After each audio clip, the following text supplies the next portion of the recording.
Coach DiPiano from Nutley High School.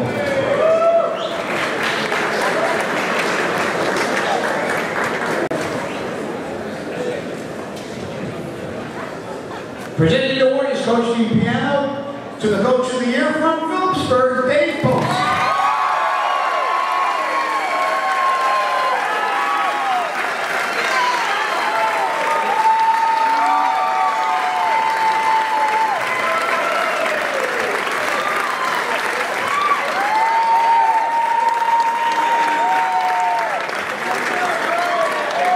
And now for our Assistant Coach of the Year.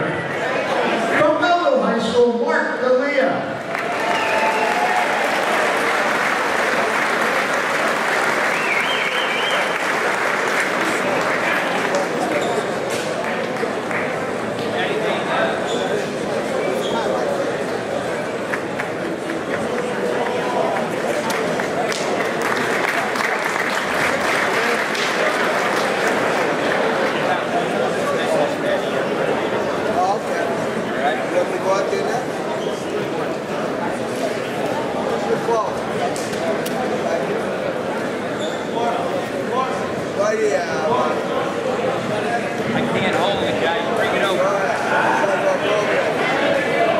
Okay, every year we name an outstanding wrestler from the past in the history of New Jersey, and today we have one of the greatest ever here. He was a state champ back in 1966, 67, and 68. In 1967, he was the outstanding wrestler. In 1968, he was the outstanding wrestler. So we're going down memory lane tonight. And this award goes to Ed Kajaki from Bergenfield High School. And Ed is one of the greatest wrestlers and coaches in the proud history of New Jersey wrestling. A 3-time state champ, 2-time outstanding wrestler, and also 37 years as the head coach at Bergen Community College. Okay. Ed is known as the Gentleman State Champion, known for his highly positive nature, and on the mat he was known for his cat-like balance and quickness. West Orange High School Athletic Department at Region 3 is proud to give this award to Mr. Ed Kajaki.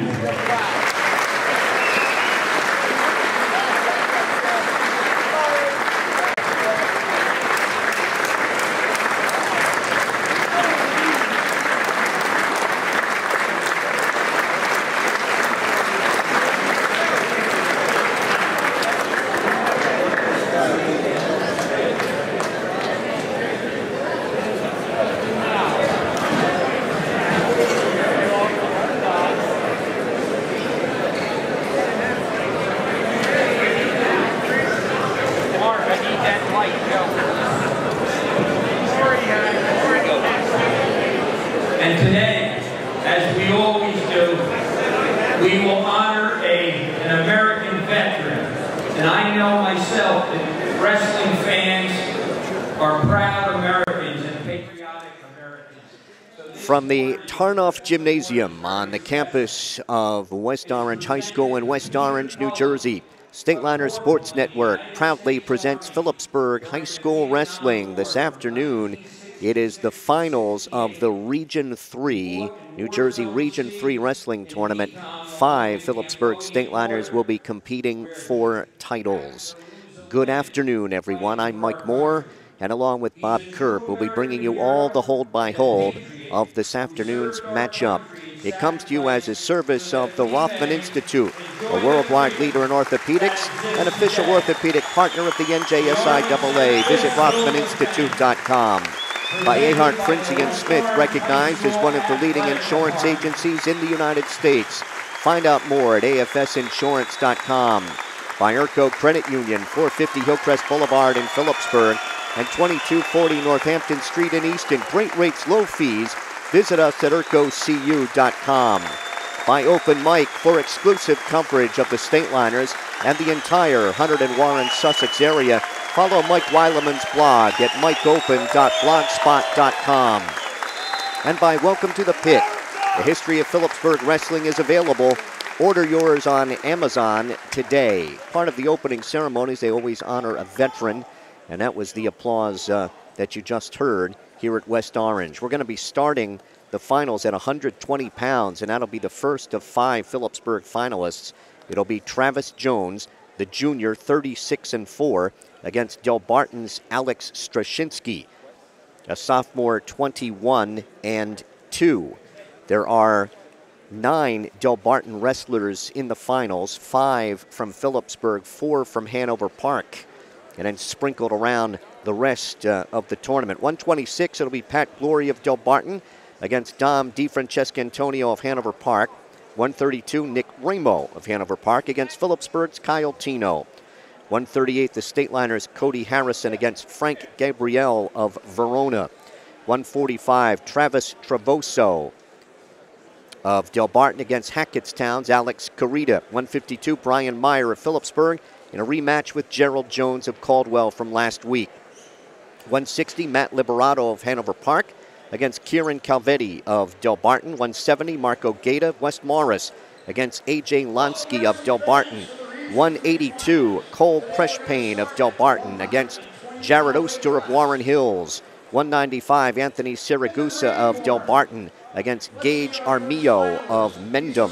220, Trey Zagombic of Delbarton against Nick Galka of Warren Hills. 285, Joe Andes of Hackettstown against Ryan Knox of Randolph. 160, Joey Oliveri of Hanover Park against Quinn Malofchik of Belvedere. And wrapping up at 113, a rematch from last year's Region 3 final, defending state champion Anthony Clark of Delbarton against Phillipsburg's Cullen Day. Our referee for this opening bout will be Guy Saraki, and he's joined today by Doug Bush, Mark Russo, Rich Gercio, Ron Jones, Jamie Schreiner, and Chris Rebels. Good crowd on hand here at West Orange, and Bob, a chance right off the bat, Travis Jones facing off with Delbarton. Yeah, he's faced some tough competition today, but has come out on top as he has all year. Jones has done very well. We had a good day of wrestling throughout all the levels. Stateliners came up with a third in Lance Wissing and 2 fifth-place finishers in Shamir Broaders and Austin Roth to go with the 5 finalists. So Wissing also advancing to the states as the top 4 advance in each weight class. So the Stateliners will have 6 in action in Atlantic City. Waiting for a bout sheet over at the scorer's table so we can get underway. That's Travis Jones in the Phillipsburg white, predominantly white singlet with Phillipsburg across the chest. Liners and a big P in gray, garnet gray across the back. Dave Post, Brad Gensel of the Stateliners coaching staff in the chairs to our right. Coach Stahl of Delbarton, part of their team to the left.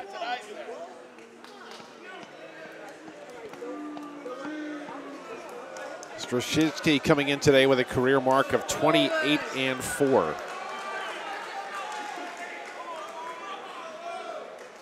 And Travis Jones is 65-19. They are the 1 and 2 seeds. Jones, the District 9 champ. Strashinsky is the District 10 champ. Strashinsky trying to drive in on Jones. They go off the mat, no advantage. We've wrestled 14 seconds.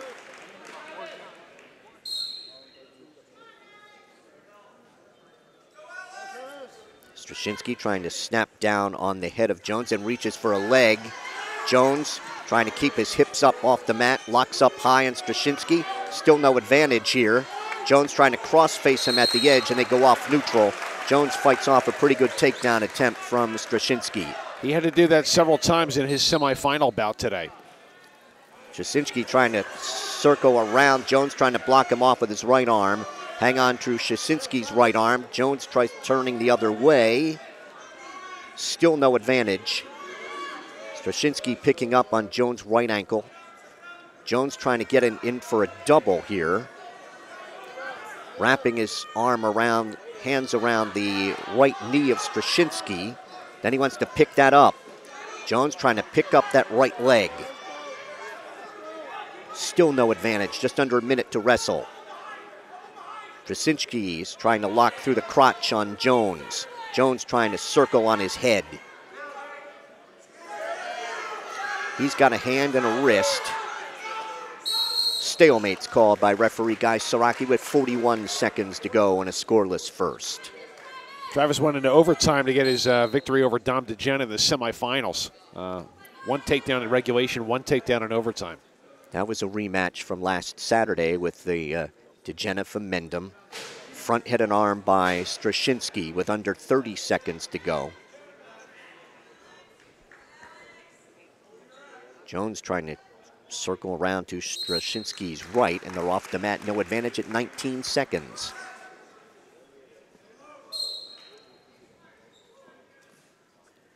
Straczynski fakes his shot. Dives in on Jones's right leg, trying to pick him up over top his head, grabs Jones around the head. Jones, again, able to keep his hips up, fight that off. Jones trying to pop his head out, still no advantage here in the first period, ends scoreless.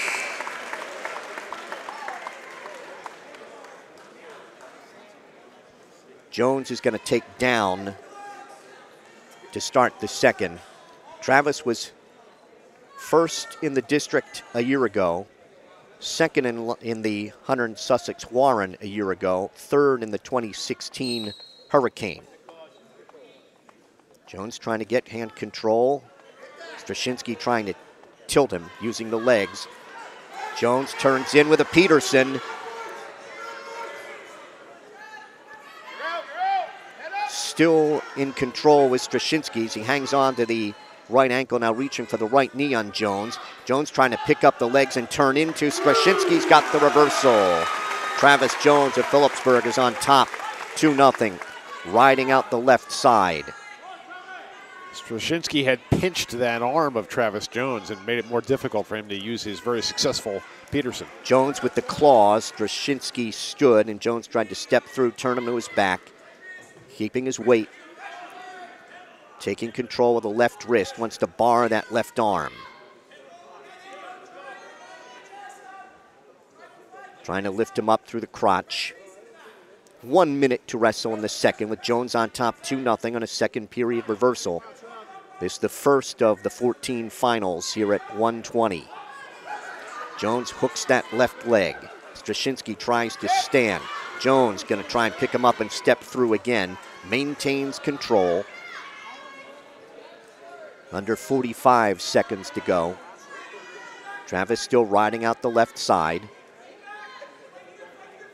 Jones ranked 5th in this weight class in the state, trying to tilt Straczynski to his left.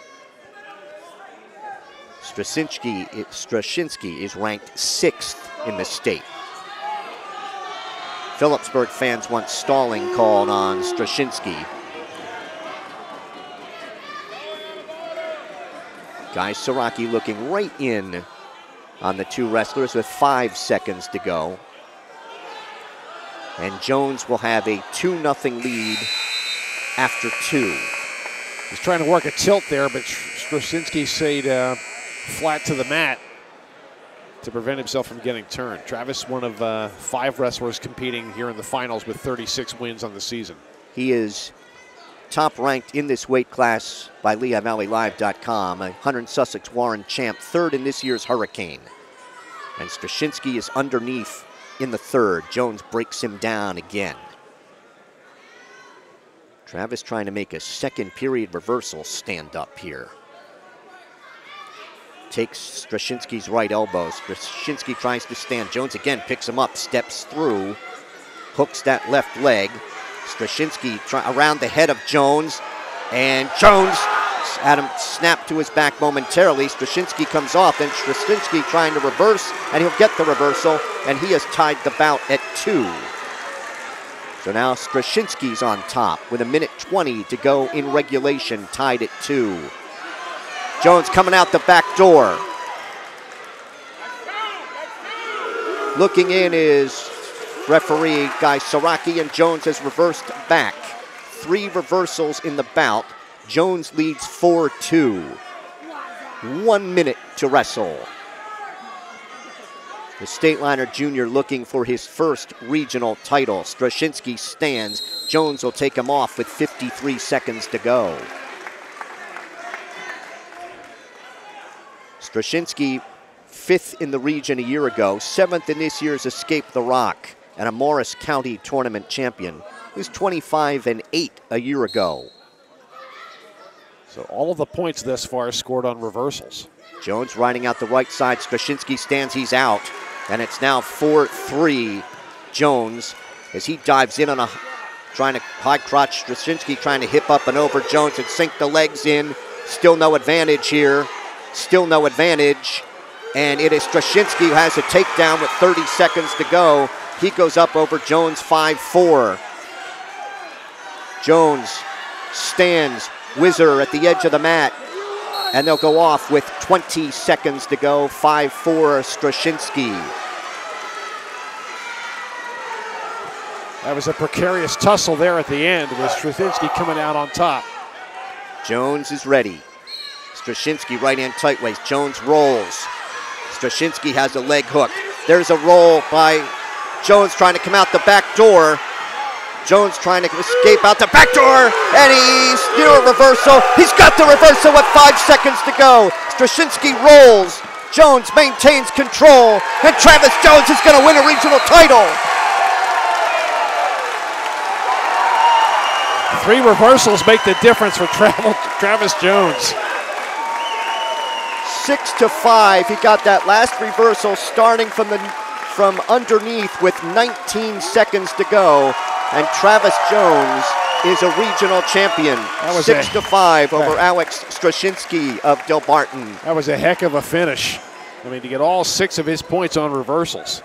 And Straczynski getting that late takedown, putting Jones in a precarious spot. But he comes out on top. So Straczynski scored 5 in the 3rd on a reversal.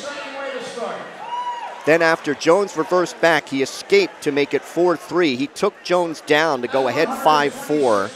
And then in the final 20 seconds, Travis Jones reverses to get the win 5-4. At 126, Pat Glory of Delbarton with 146 career wins against 7 defeats. The defending state champion. He's ranked number 1 in the country at 126, 34-0 on the season. He's headed to Princeton, and he will face Dominic DiFrancescantonio of Hanover Park. He's a junior, 33-6. He is the 2 seed, 101 wins in DiFrancescantonio's career. He's the District 11 champion. Glory of Delbarton is the District 10 champion. They met in the Morris County tournament with Glory getting a fall in 1:40. Glory and DiFrancescantonio here at 126. DiFrancescantonio in the Hanover Park black. Glory in the Delbarton white. DiFrancescantonio dives in on Glory's right leg. He comes out the back door on DiFrancescantonio. He has both of his legs, and Glory has a takedown and a 2-0 lead. Glory's a 4-time district champion. Wraps that left-hand tight waist around the right side of DiFrancescantonio, tries to bar the right arm and now tilt DiFrancescantonio to his right. 1 count. DiFrancescantonio is able to roll on through. Rich Guercio is the referee for this bout. Guy Saraki will be assisting. Coming up on the 1-minute mark to go here in the first with Pat Glory of Delbarton leading Dominic DiFrancesco-Antonio of Hanover Park 2-0, and he's got the tilt going. 1, 2, 3, 4, 5. 3 back points for Glory. Glory keeps control of that right wrist. Claw with the left shoulder, breaks the hold. 3 back points. Glory on top, 5-0. Takes the left wrist, pulling that across the body, and wants to tilt him to his left and has the tilt. 3 count. 2 back points coming for Glory, and he now leads 7-0. 13 seconds to go here in the first. Now he's trying to take the left elbow back in a cradle, picks up on the left ankle, maintains control. Final 5 seconds, and Patrick Glory of Delbarton leading 7-0 after 1. Glory and Nick Ramo, who we'll see in the next bout against Kyle Tino, are the only 2 undefeated wrestlers competing today. DiFrancesco-Antonio defers. Glory will take underneath to start the second.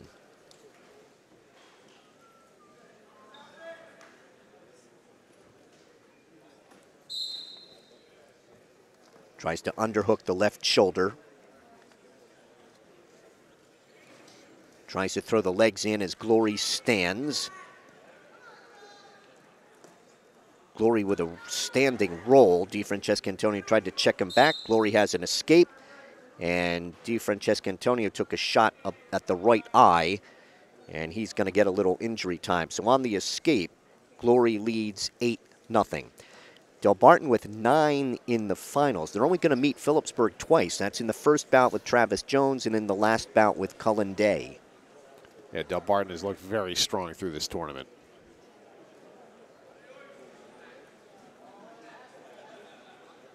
Delbarton is advancing 12 to the states.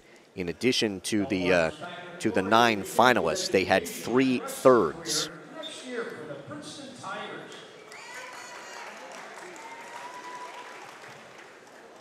Right, neutral here with 1:42 to go in the second, and Glory up 8-0.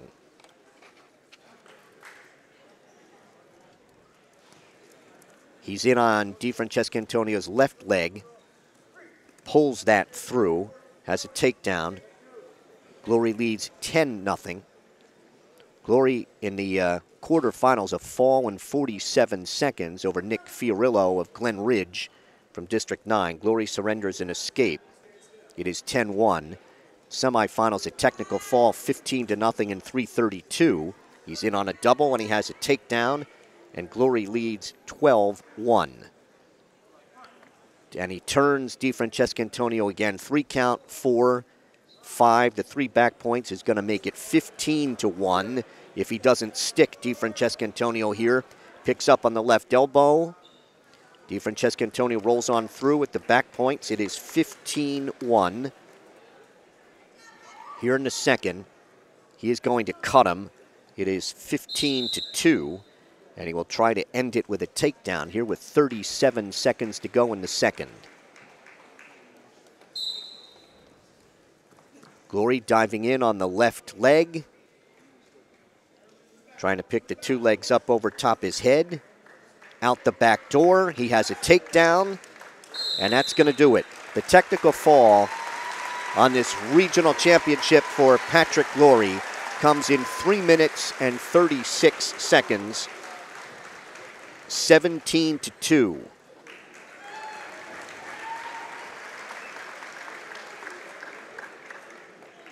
It was very clinical and efficient for Pat Glory.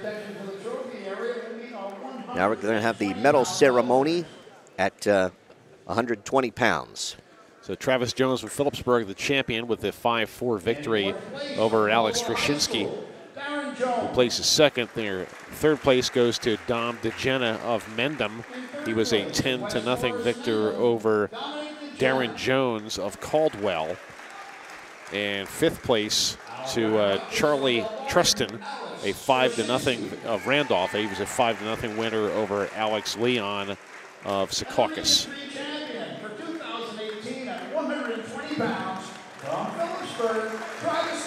And the hand for Travis Jones.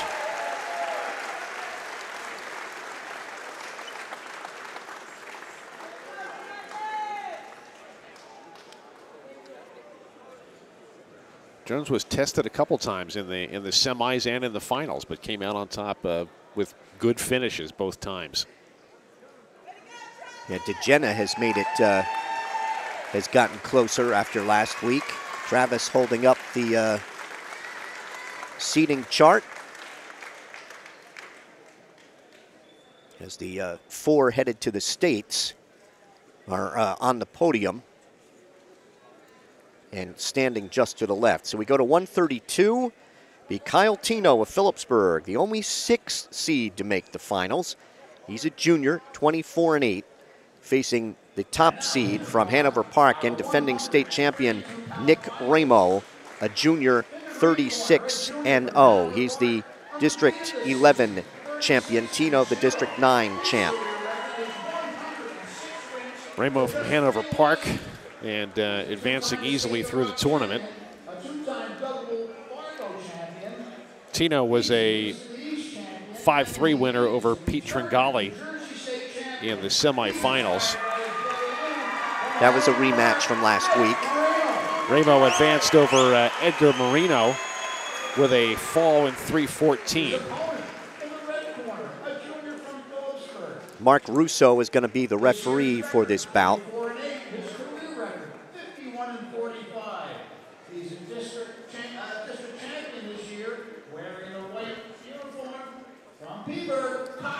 Kyle Tino being introduced to the crowd. He'll have the red band on, Ramo the green. Ramo will be headed to Arizona State.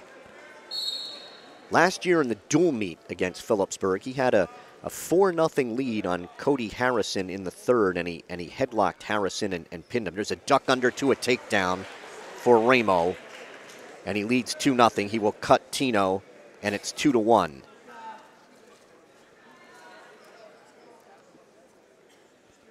Duck under by Ramo to a double, and he has a takedown.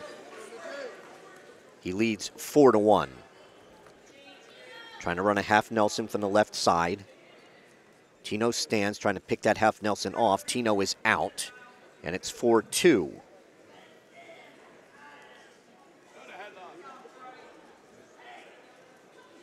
That last takedown attempt, Mike, was so quick as he penetrated and turned the corner on Kyle Tino. That first duck under was pretty quick, too. 1 minute to wrestle, tries to snap on the head of Tino.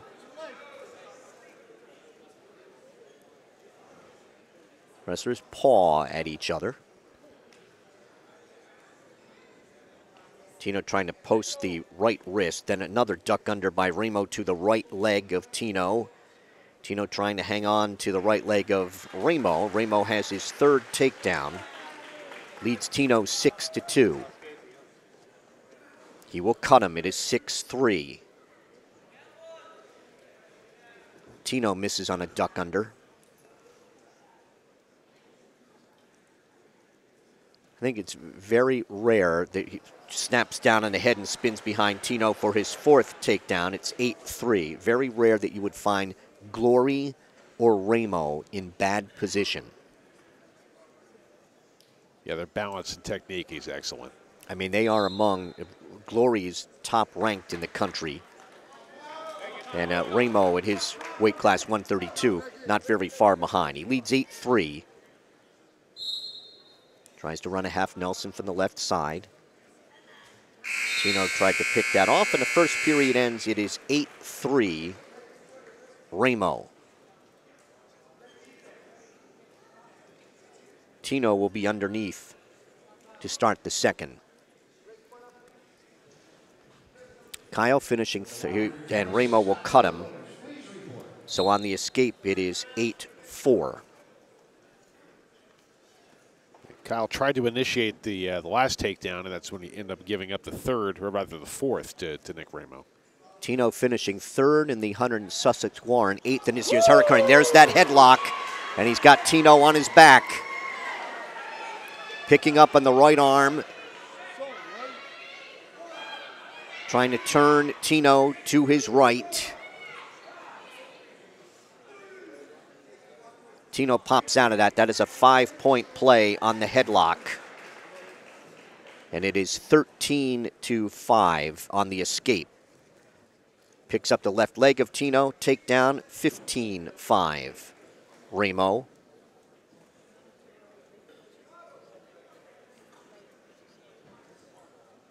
Looking for a cradle at the edge. There's a neutral for Tino. It is 15-6.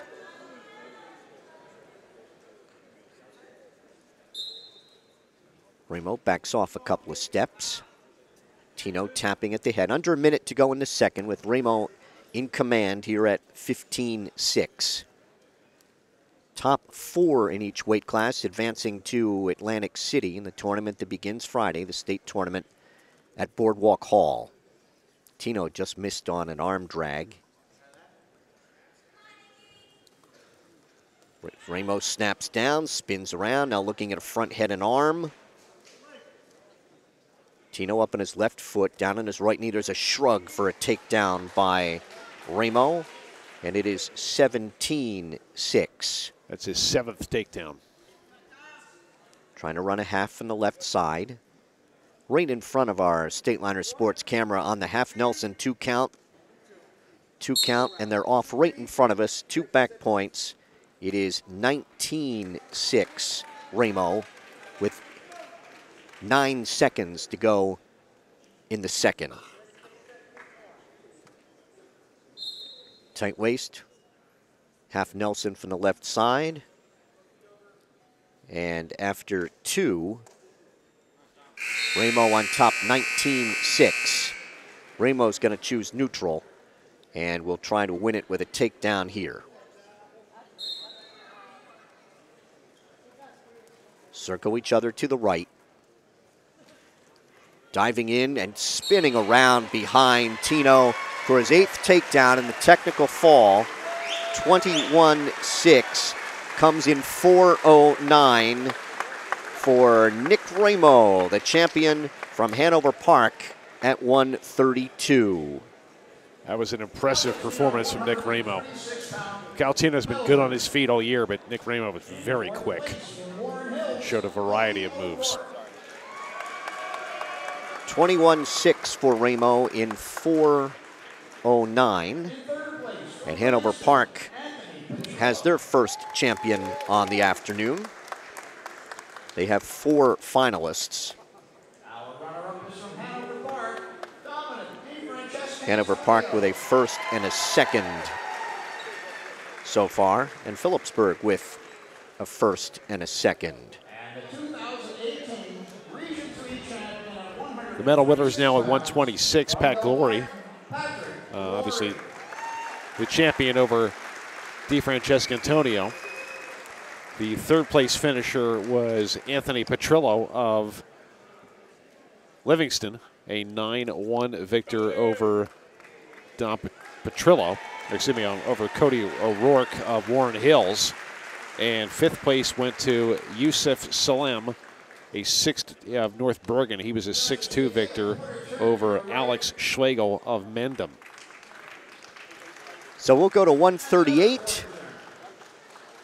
And it'll be another Stateliner, the 3rd of 5. Cody Harrison, the District 9 champion, a junior 31-3, the top seed against Frank Gabriel of Verona, the District 10 champion and 2 seed. He is a senior 36-2. Now let's meet our finalists at 138 pounds. Guy Saraki will be the referee for this bout. So if you just joined us, the champ so far, Travis Jones of Phillipsburg, 6'5" over Alex Strashinsky of Delbarton on a reversal in the final 20 seconds. Pat Glory of Delbarton, 17-2 technical fall in 3:36 over Dominic DeFrancesco Antonio of Hanover Park. And at 132, defending state champ Nick Ramo of Hanover Park, technical fall in 4:09, 21-6 over Phillipsburg's Kyle Tino. Gabrielle will be in maroon for Verona. Cody Harrison going to be in the predominantly Phillipsburg white.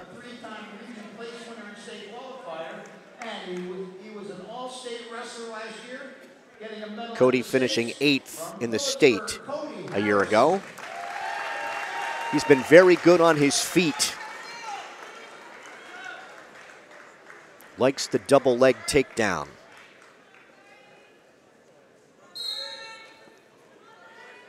Cody finished 3rd in the region last year, quickly went in on a double and fought off by Gabriel. Wrestlers break apart. Harrison adjusts the headgear. Gabriel 109-14 on his career. 16 of his wins this year were via fall. 30 seconds gone, no advantage here at 138. Gabriel was a 3-time district champion. He was the outstanding wrestler of the District 10 tournament this year. Harrison went in on that double again, could not finish. Gabriel pushing in on Harrison, and they go off the mat to our left in 1:10. Guy Saraki's the referee, and Mark Russo assisting here at 138. Harrison is 7-2 winner in the semis over Dante Stefanelli of Del Barton. Stefanelli ended up placing 3rd.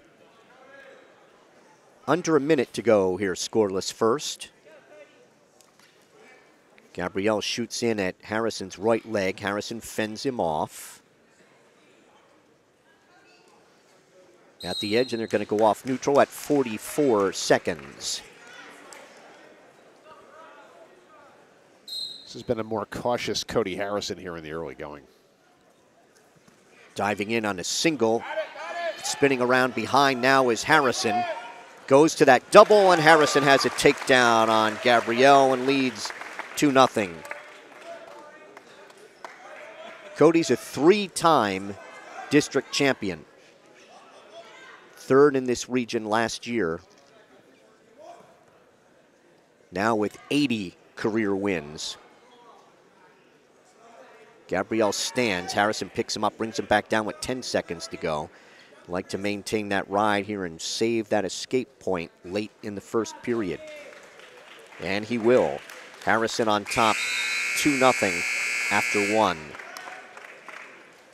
Harrison's been great with that double leg takedown all year. Verona will defer. Gabriel of Verona defers. Harrison is going to go underneath to start the second after looking at Coach Dave Post and Brad Gensel in the chairs.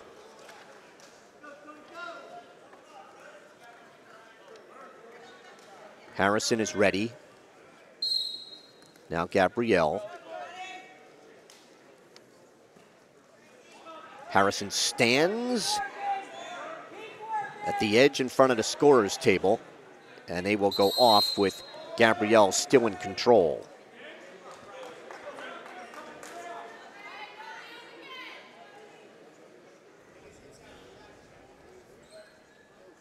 Harrison getting set.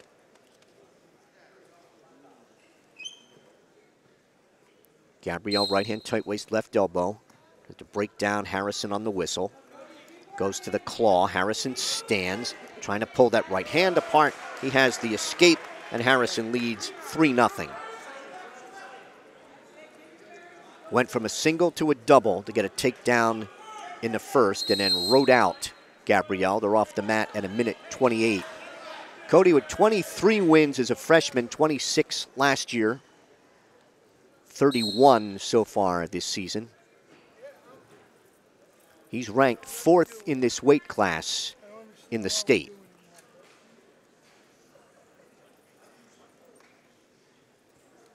$1:15 to go here in the second. Dives in on the double, and he's got another takedown. Harrison on top, 5-0. Gabriel immediately stands, and Harrison will take him off the mat. Ahead 5-0 here with 1:04 to go in the second. Cody with a pair of takedowns and an escape. Gabriel stands. Harrison will cut him. On the escape, it is 5-1.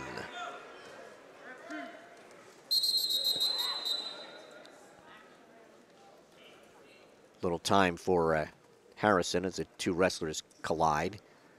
Harrison shaking the kinks out. Wrestlers shake hands and back to it.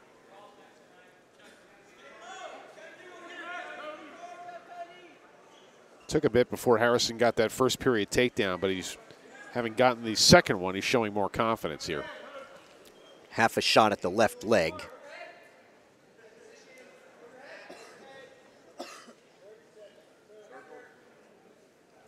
.30 seconds to wrestle here in the second. Gabriel snaps him down to one knee, and Guy Saraki will stalemate him, come back to the center at 27 seconds. This is a very quiet and respectful crowd.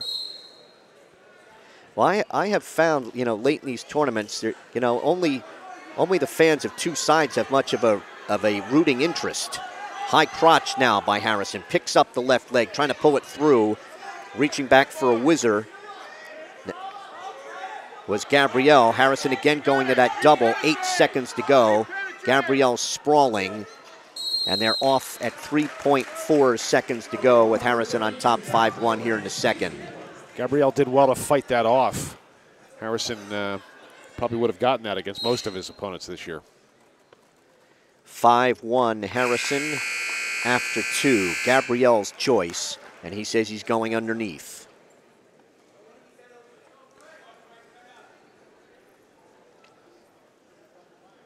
Harrison go with a left hand tight waist, right elbow. Gabriel stands. Harrison will cut him. 5-2. Diving in on a double is Gabriel. Tried to circle at the edge, but they're off the mat with no advantage. Harrison, I think, relaxed for a second, and Gabriel beat him to the punch there. Yeah, Cody didn't quite see that one coming. Gabriel diving in on a double, and he takes down Harrison. It is 5-4. 5-4 Harrison in the third.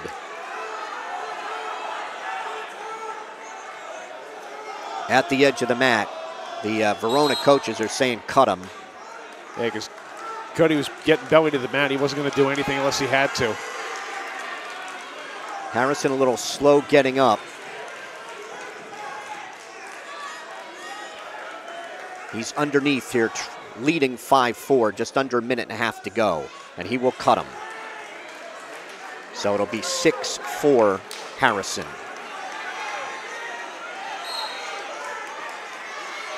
No stalling warnings. They kind of dive in simultaneously. Harrison fights off that attempt, circles at the edge, and they're off. Back to the center at a minute 18. Fans starting to get into this one. Yeah. As they both shot at the same time, like you said, and they did it again. Harrison hanging on to the upper right arm on Gabriel. So wrestlers push on each other. Gabriel down to both knees, now up to his feet, tried to snap Harrison to his knees. 1 minute to go in the bout. I think the Verona fans want Harrison hit for stalling here. Tries to push him out. Off they go. Neutral at 53 seconds. I would say Harrison is managing the clock, not necessarily stalling. When he makes contact, he hangs on. Has a 1-point lead. Diving in on it, there's a Harrison stalling warning. Getting in on the left leg is Gabriel. And Harrison's able to fight his way out of that. They're off the mat just to our right with 37 seconds to go. So Harrison has a stalling warning and a 1-point lead. Referee just reminded him. Again, they both shoot. Harrison hanging on to the upper arms above the elbow as Gabriel pushes in. Harrison trying to circle. They're off at 24 seconds. Gabriel with something to say to referee Guy Saraki.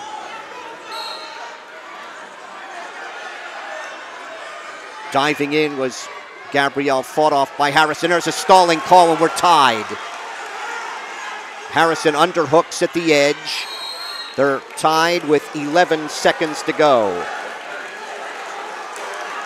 I'm sorry, 6-5 Harrison. Harrison's going to take some injury time.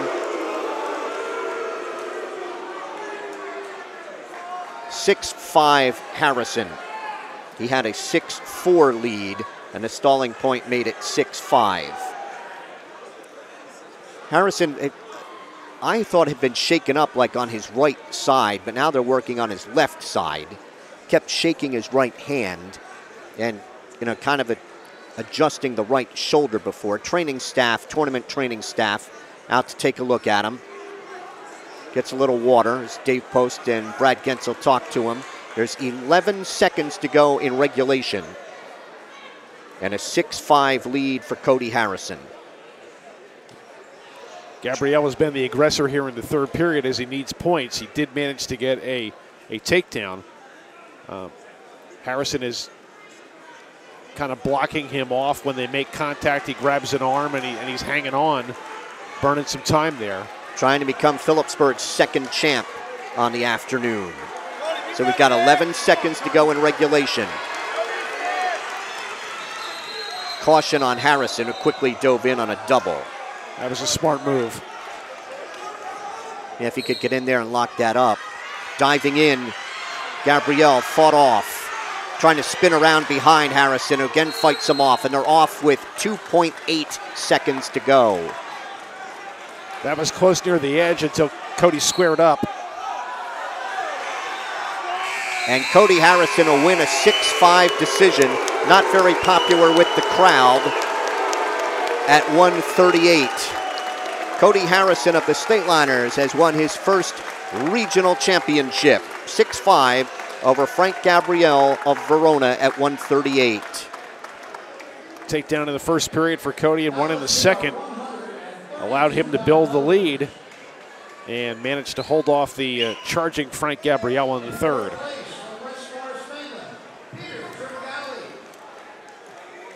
As they get set to recognize the medal winners at 132 pounds. Fifth place goes to Edgar Marino of West Orange. He was a 7-2 winner over Devin Roca of Columbia. Fourth place to Peter Tringali of Mendham. He was beaten by Justin Cantor of North Bergen by a fall of 2:46. So Cantor, the third place finisher. And then second place to Jason Kyle Tino, of Phillipsburg. Beaten by Nick Ramo, 21-6. Ramo of Hanover Park, and Ramo the champion at 132. Coming up on 145 with Alex Carita of Hackettstown and Travis Travoso of Delbarton. While we have an opportunity here in the state qualifiers, District 9 actually leading the way with 19. District 10 had 18, 12 of them from Delbarton. District 11 had 11 state qualifiers, and District 12 has 8. In the finals, we have 14 seniors and 13 of the 14 top seeds.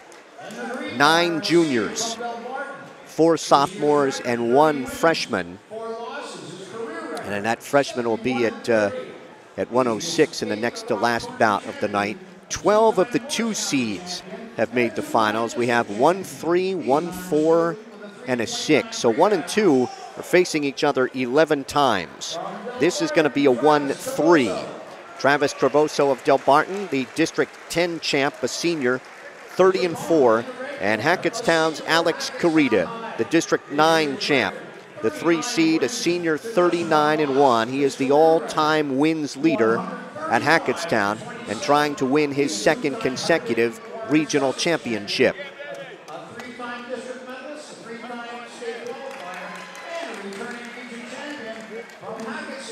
This is one of 3 bouts in the finals where a senior is taking on another senior. Carita's in the Hackettstown black and orange.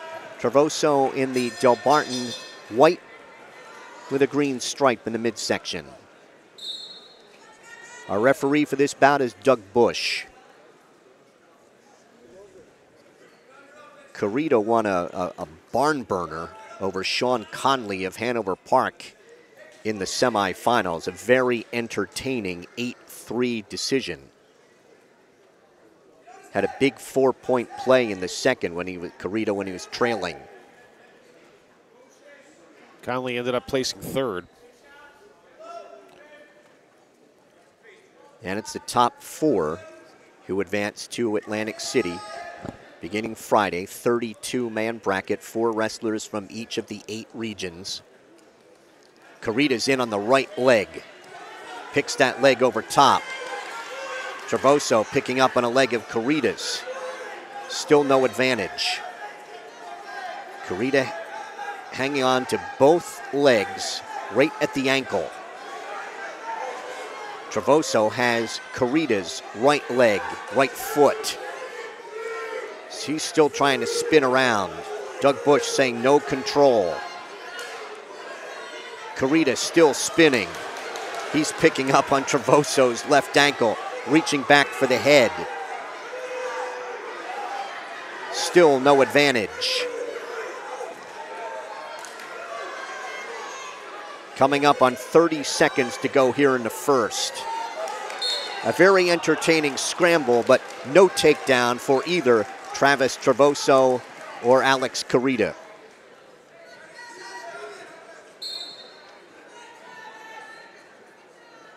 Now you get a look at a scramble like that and you're thinking, you know, these guys are going to be pretty decent college wrestlers. Yeah, neither one of them showed any sense of panic.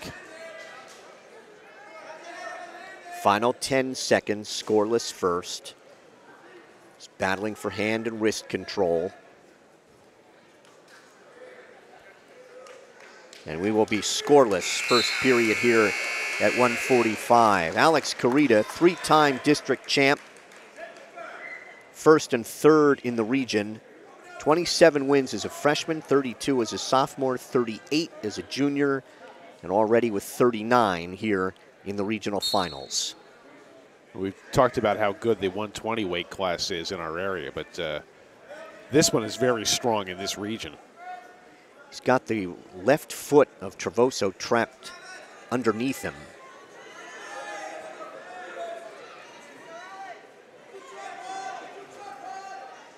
Travoso on his knees.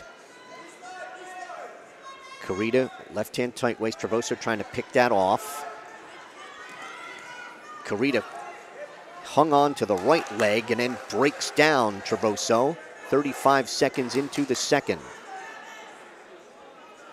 Pretty effective ride by the Hackettstown senior. Goes to that claw on the right shoulder.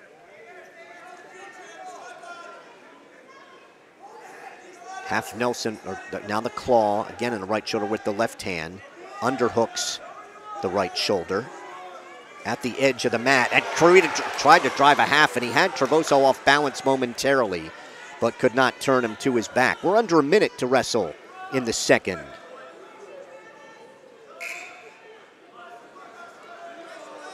Carita maintaining control out the right side.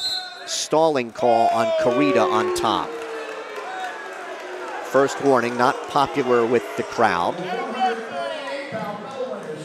That was a parallel ride.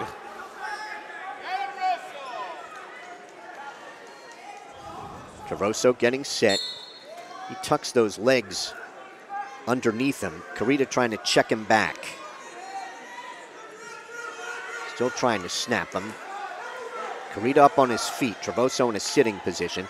Travoso stands. Carita keeping his weight up high on the right side.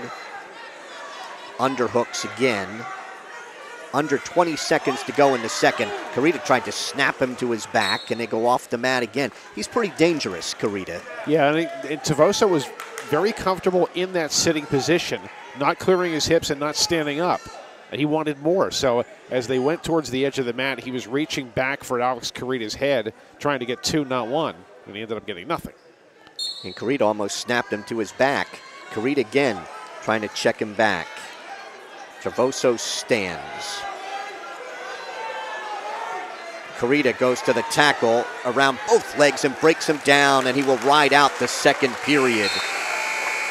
You know, for no score, that was a very entertaining second period as well.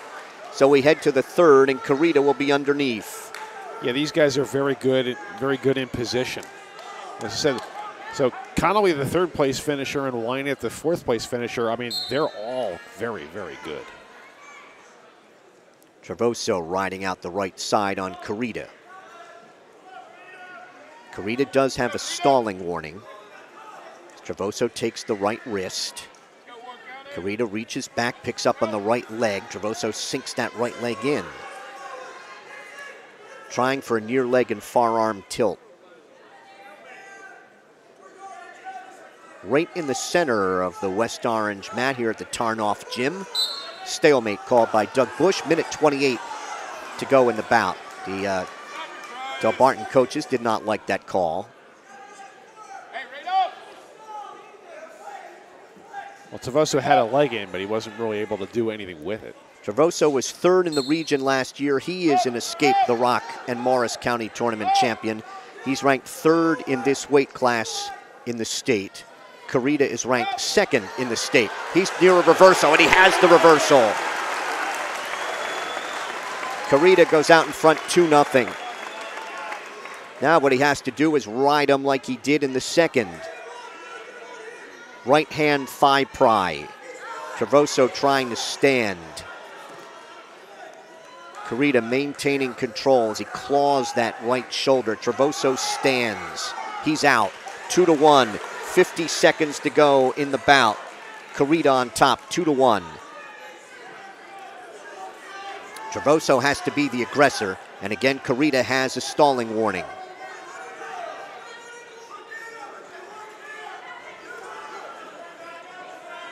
Wrestlers break apart. 30 seconds to go in regulation.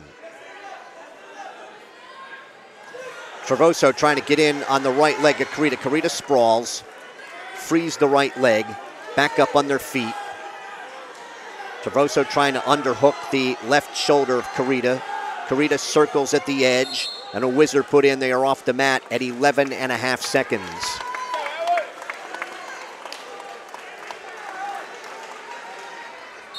Diving right in was Travoso. Carita sprawls. He has a front head and arm. 5 seconds to go. Carita going to hang on in that front head and arm. Alex Carita wins a back-to-back regional title for the Hackettstown Tigers. 2-1 over Travis Travoso of Delbarton.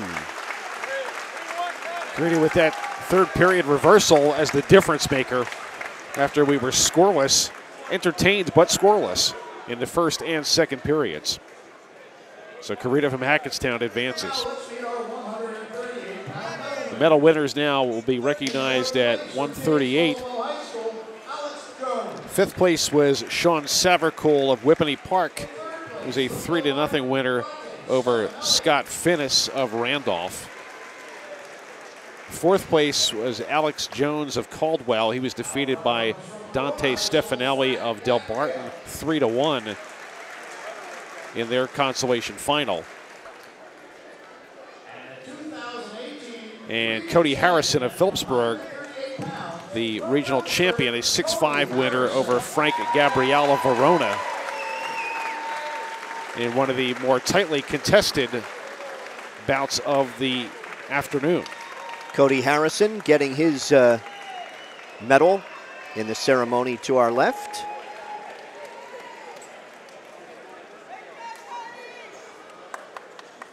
District 9's having a pretty good final so far. Out of the 5 weight classes contested, District 9 has 3 champs and 1 second. Again, the top 4 advance to the states.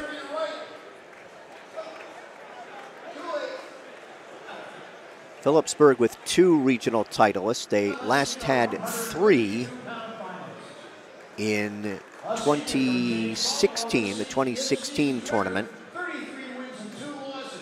His career record, 124 and 20. They've not had 4 since 1999. Four-time state qualifier. He's got high honors. We come to 152, and it's a rematch of last week's District 9 final. Brian Meyer of Phillipsburg, who won it in sudden victory, a senior, 34-2. He is the top seed, facing Gerald Jones of Caldwell, the 2 seed, the District 9 runner-up. He is a senior, 33-2.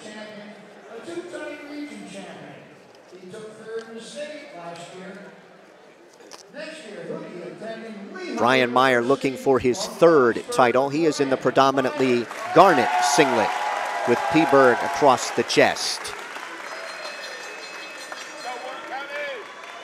The referee for this bout is Mark Russo. These two mixed it up last week. They were 1-1 in regulation, and a Meyer takedown very early in overtime won it 3-1.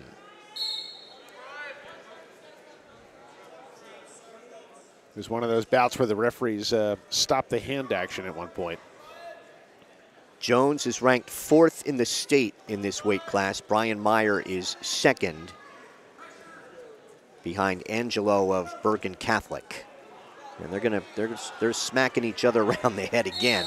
They're off, and Meyer lost the headgear. Brian has something to say to Mark Russo. Going to put the headgear back on. Jones at 92-14 in his career. Brian Meyer with a good chance to end as the all-time wins leader at Phillipsburg, now at 126-34. Max Elling holds the record. They're off back to the center to minute 8.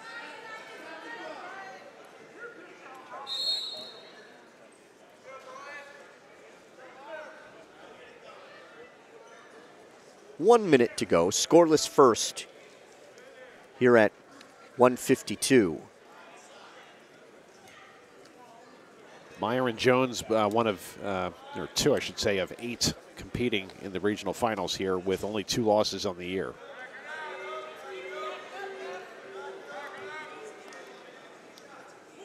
In Meyer's case, they are to defending AA and AAA Pennsylvania state champs. That was Sammy Sasso from Nazareth who pinned Brian in the Hurricane Tournament finals. Meyer tries to sweep the left leg, and they're off at 18.5 seconds. Brian a fall in 1:59 over Nick Grasale of Whippany Park. And then a 3-1 win over Justin LeMay of West Morris in the semifinals. Meyer's in on the left leg with 4 seconds. Can he finish? And he does with 1.5 seconds to go. Brian Meyer of Phillipsburg is ahead 2-0 after 1. Got that leg, turned the corner, used his head as a lever. And it was a good, strong finish for Brian Meyer to get that takedown. Jones will be underneath to start the second. Jones was a regional runner-up a year ago. He is a Caldwell tournament champion.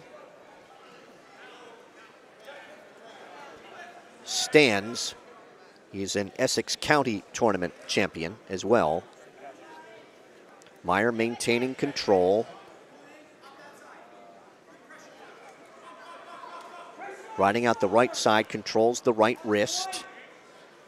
Jones stands. Meyer will take him off in front of Phillipsburg coaches Dave Post and Brad Gensel. 30 seconds into the second.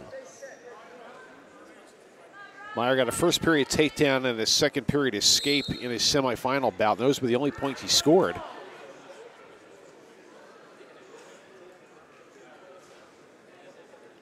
Meyer trying to trap that left leg, reach across for the right arm.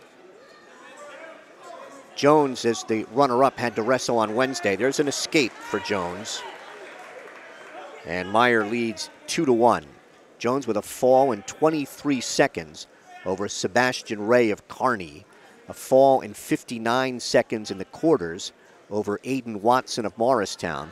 And a 5-1 decision over Vincent Andriano of Delbarton in the semifinals. Andriano coming back to finish 3rd. It's almost as if Jones went in for a rope-a-dope there for a few seconds. As they hop up and down. Now Meyer again adjusting the headgear, and Mark Russo stopped it. Jones looking for some blood, I think, in the mouth, and Mark Russo will stop this, and we'll have a little blood time. So if you just joined us, started at 120. Travis Jones of Phillipsburg won 6-5 over Alex Strashinsky of Del Barton. 126, Pat Glory of Del Barton, technical fall 17-2 and 336 over Dom DiFrancesco of Hanover Park. Nick Remo of Hanover Park won 21-6, technical fall in 409 over Phillipsburg's Kyle Tino. Cody Harrison of Phillipsburg won 6-5 over Frank Gabrielle of Verona. And Alex Caride of Hackettstown won 2-1 over Travis Travoso of Del Barton. Back to it here with 39 seconds to go in the second. Phillipsburg's Brian Meyer with a 2-1 lead over Gerald Jones of Caldwell, the 1 and 2 seeds here at 152. Fighting for hand and wrist control with under 20 seconds to go here in the second. Going to be Meyer's choice in the third. Meyer tries to snap down on the head of Jones. Jones taps at Meyer's head a couple of times, right hand, left hand. Second period ends, Meyer on top, 2-1, and Meyer's going to choose neutral.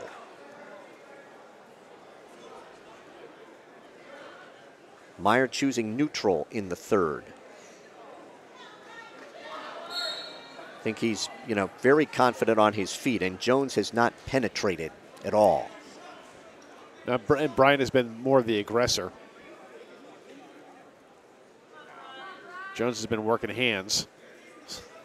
Jones has to be the aggressor here, trailing 2-1. He is one of 5 state qualifiers from Caldwell. Brian Meyer, one of 6 for the Stateliners.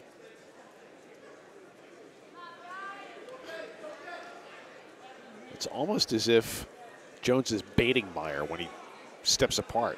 But again, he has to be the aggressor. Yeah, I'm not sure that strategy is going to work.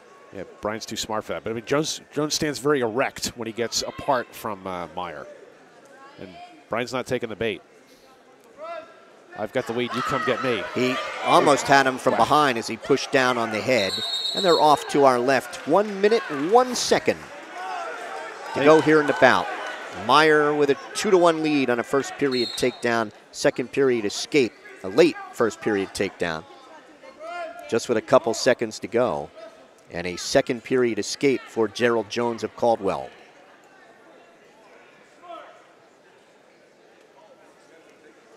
.45 seconds to go here in regulation.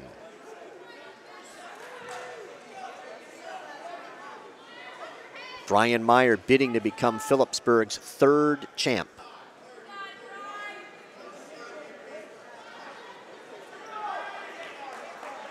Under 30 seconds to go. Power shrug, half attempted by Jones. Jones really now wants to mix it up. Smacking again, and Meyer pushes him off. There's not much love lost between these two guys, and you could tell that last week. Yeah, I was just going to say that I think Jones just seems content with this outcome, but he went after Brian Meyer more, but went after his face. Under 20 seconds to go.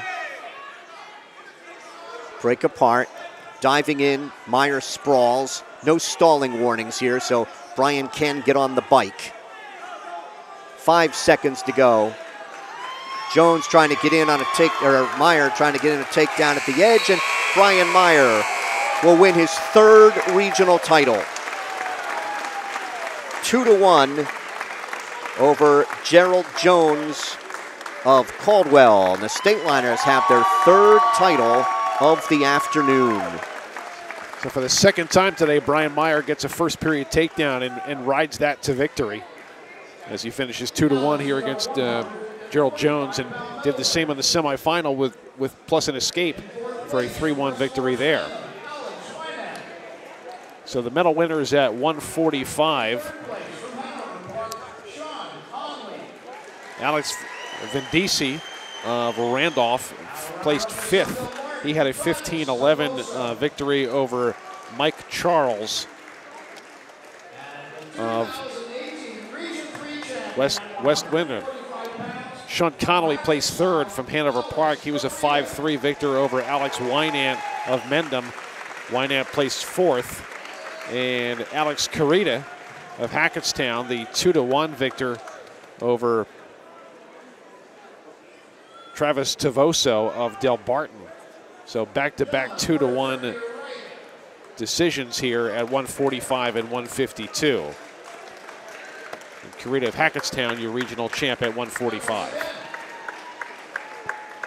So 160, we have a Morris County battle between Hanover Park and Del Barton. It'll be Matt Liberato, the top seed from Hanover Park, the District 11 champion. He's a senior, 26-4, against Kieran Calvetti of Del Barton, the District 10 champ. He's the 2 seed. He's a sophomore. He is 26-8. Liberato did not wrestle in the Morris County tournament, so these two have not met. This year's record, 26-7. His career record, 50-15. He was a regional finalist last year and a 2-time 50-15 career record for Kieran Calvetti. Liberato advanced in semifinals with a fall in a minute 50 over Frank DeMeo of Nutley. And Calvetti with a 5-4 win in overtime against Colin Morgan, who looked pretty impressive. He's from West Orange. Joe Longo stopping by to say hi. Joe, a longtime official, a referee, and now kind of a tournament official, handing out the medals. Wearing the sport coat today. Calvetti is in the Del Barton predominantly white with some green striping. I like the bell. It's a nice touch. Liberato in the black and gold for Hanover Park. Doug Bush is the official for this bout. Guy Saraki is assisting. Calvetti tried to tie up, look for a Russian tie. Now Liberato in on the left leg behind the knee. Hand and a wrist behind that. Calvetti in a sitting position. Calvetti staying locked up high on Liberato, switches to a double, and Calvetti has to belly down on the takedown for Liberato. The Hanover Park senior is out in front, 2-0. Senior and a sophomore here. One of 3 of those battles in the finals. Liberato trying to work a hazard tilt. And Doug Bush says you are out of bounds. Back to the center in a minute 5 to go. Liberato, the top seed, 52-13 on his career. And Calvetti, 27-11.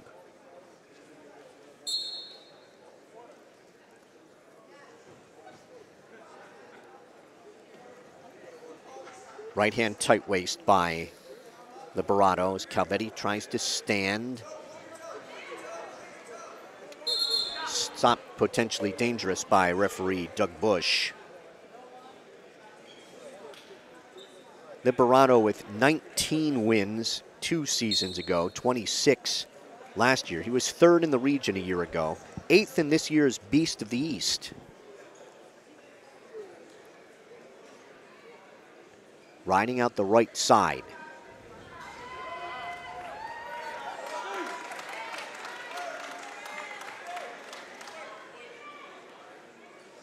Calvetti on his knees. We have injury time for Calvetti.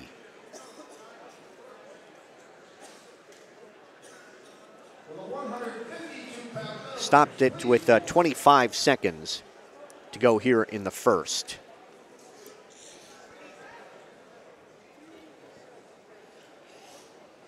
So earlier, Lance Wissing placed 3rd at 170 for Phillipsburg.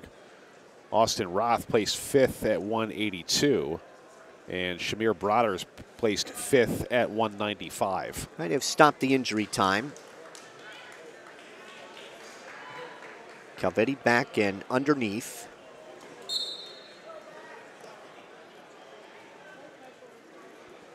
He stands.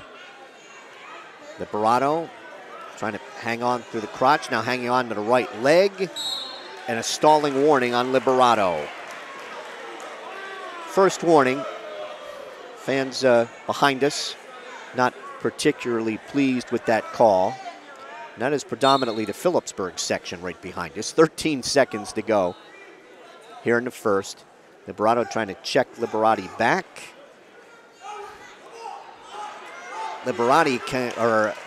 Calvetti comes out just before the end of the period, and it's 2-1 Liberato after 1. Liberato choosing underneath to start the second with the 2-1 lead.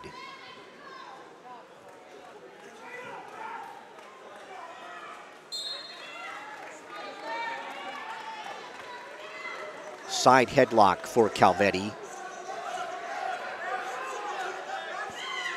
Liberato trying to pick that off the top of his head.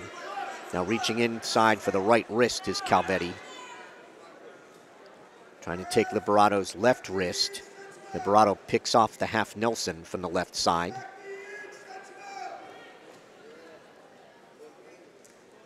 .30 seconds gone here in the second. Trying to run a half from the left side with that right wrist. Liberato trying to pick off that half, and a stalemate's called by referee Doug Bush. Minute 22 to wrestle in the second. Liberato was just flat there, wasn't really able to do anything from that position. Liberato is the third of 4 Hanover Park finalists. They are 1-1 so far. Stalling call on top on Calvetti. Now they have each been warned. And his ride was more parallel than not. Liberato set, right hand tight waist. Liberato stands, brought back down to his knees by Calvetti. Under a minute to wrestle here in the second. Liberato picking up on Calvetti's left leg, sits back into him.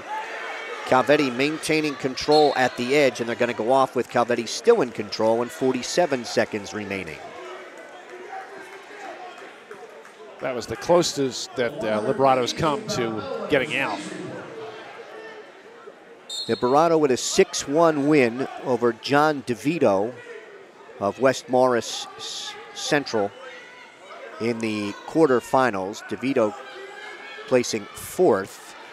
Liberato with a fall in a minute 50 over Frank DeMeo. DeMeo ended up finishing in 3rd. DeMeo from Nutley.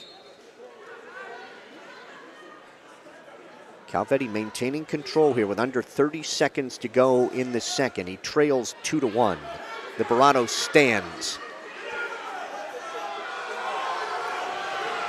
Horses Liberato down to his knees. Calvetti horses him down. We're under 15 seconds in the second. Hanover Park fans want stalling on Calvetti. He's trying to tilt. Do we have a reversal? Well, we're going to get a neutral for Liberato as the second period comes to an end. So it's 3-1 Liberato after 2. And Calvetti will be underneath in the third. Calvetti got very high there, and yes, it was close to a reversal, if not for going out of bounds. Calvetti sits.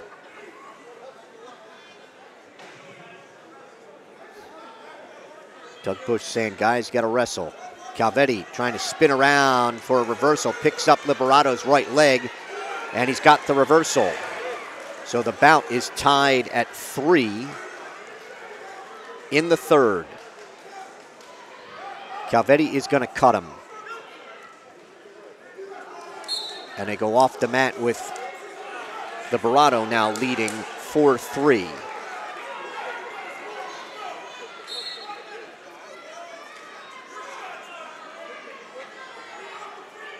Wrestlers break apart, circle to the left. The first period takedown belonged to Liberato. Calvetti dives in on a double, and it's stopped potentially dangerous by referee Doug Bush. Minute 13 to go in the bout. He had an ankle there, but Liberato's foot got trapped.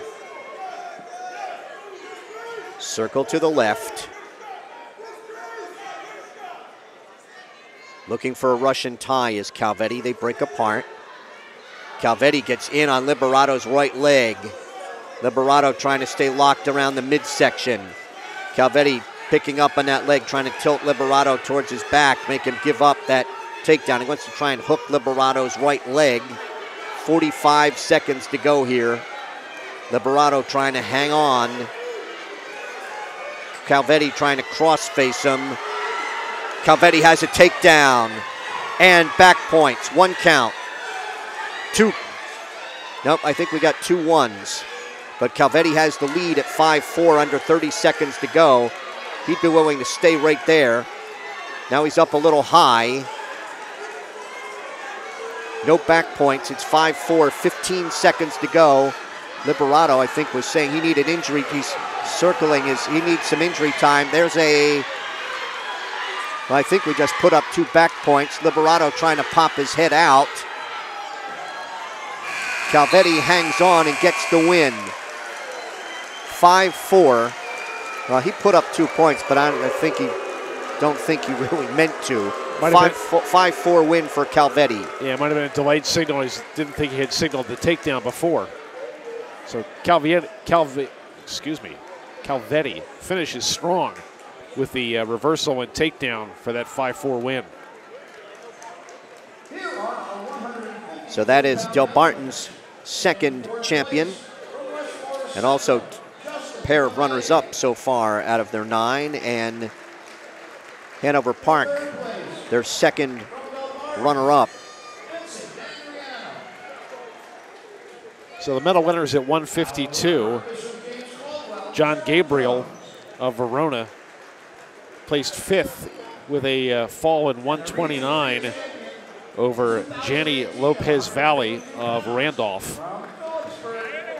3rd place was Vince Andriano of Del Barton, a 4-3 winner over Justin LeMay of West Morris. And your champion, Brian Meyer of Phillipsburg, a 2-1 winner over Gerald Jones of Caldwell. And Brian Meyer going to do his wrestling at Lehigh. Gets a hand from the Stateliner fans behind us.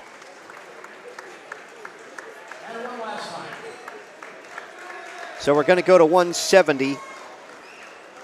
It'll be Marco Gaeta of West Morris, the District 11 champion, a senior 32-2. He's the top seed. Facing the 2 seed, A.J. Lansky of Del Barton, the District 10 champ, a junior who is 26-10.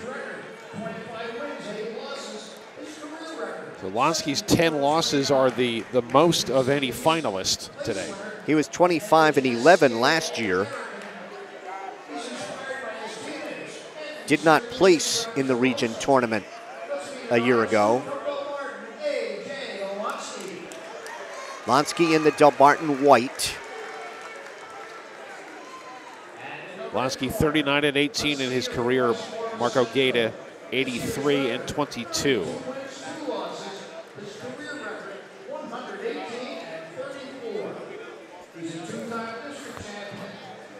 $118, excuse me, in the victory total for Marco Gaeta.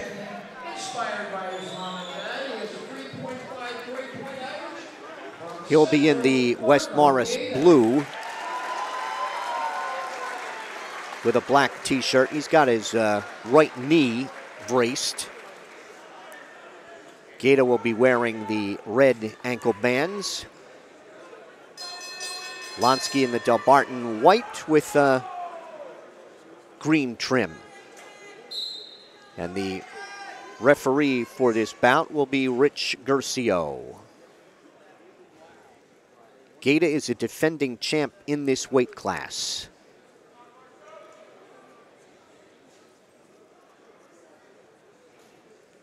The defending champs have done okay so far. Pat Glory, Nick Ramo, Alex Carita, Brian Meyer, all defending their titles.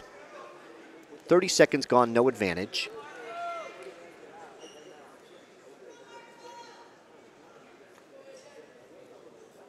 West Morris, an old District 1 school. Coach Rossi in the chairs to our right. Ken Rossi in on a double is Gata, and Gata has a takedown and leads 2-0. And he will surrender and escape to A.J. Lansky of Del Barton.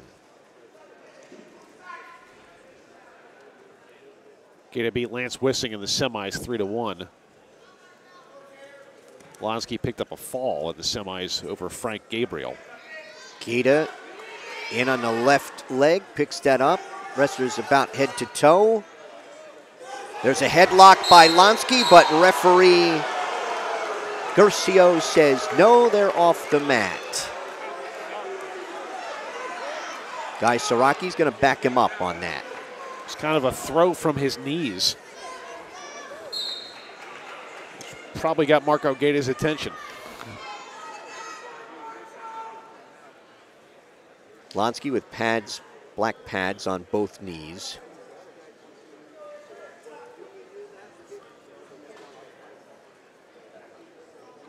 "20 seconds to go here in the first. 2-1 lead for Marco Gata of West Morris.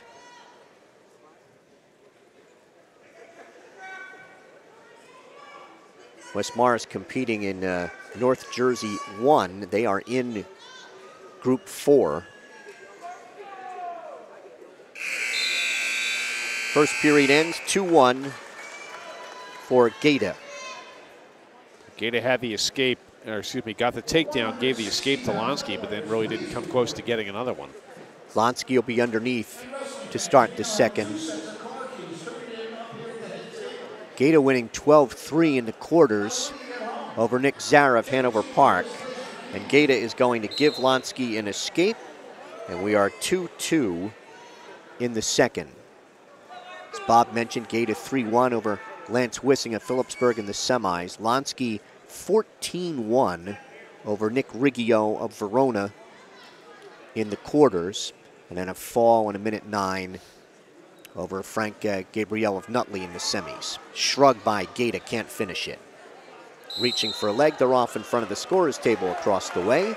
Minute 33 to wrestle here in the second. These guys are both pretty quick for 170-pounders.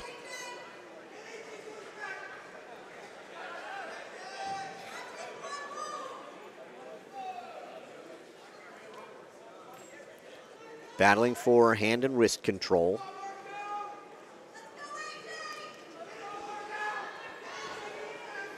They break apart.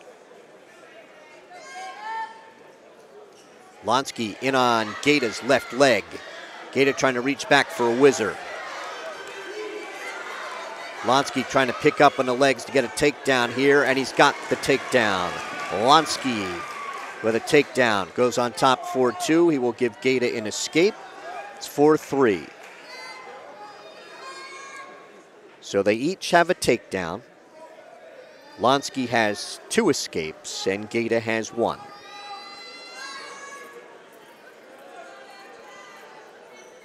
And it will be Gata's choice in the third. Under 30 seconds to go here in the second. Diving in was Lansky. Looking for a front head and arm is Gata. Lansky spins back the other way. Then Gata spins back the other way. He has to try and pull Lansky back onto the mat. At the edge, he's got the right leg. Gata trying to get control of both legs at the edge. And he is going to run out of time. It is 4-3 Lansky after 2.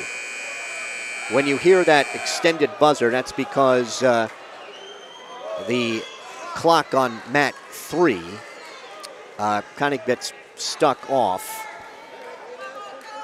Now they have that reset, 2 minutes up on the clock. And Lonsky will cut Gata, and we are 4-4 wrestling takedowns in the third. So they're all even. They each have a takedown, each have 2 escapes.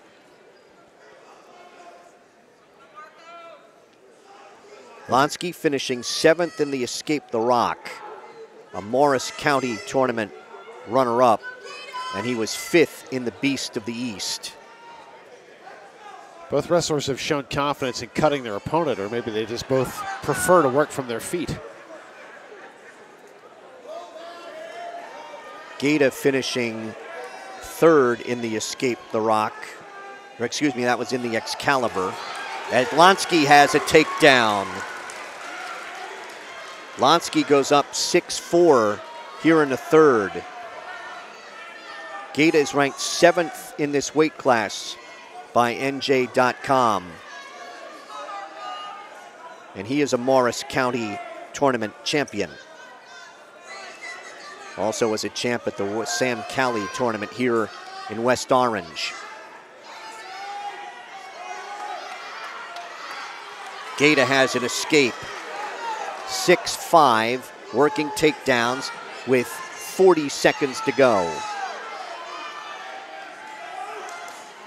Front head and arm, Gata trying to spin around. Gata at a double leg at the edge. He gets the takedown, and Gata goes out in front.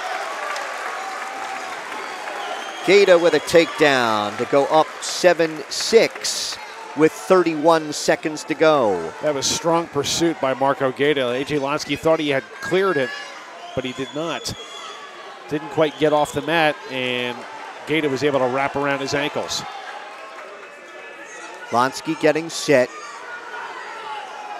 I may have missed that these two wrestled each other in the Morris County tournament because Gata's a champ and Lonsky's second.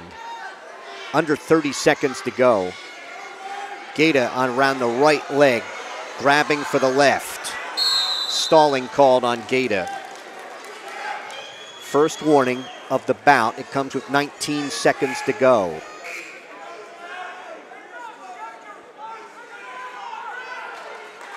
Lonsky getting set. He's ready. Fans wanted Lonsky to get ready a little faster. Lonsky stands. Gata brings him back down.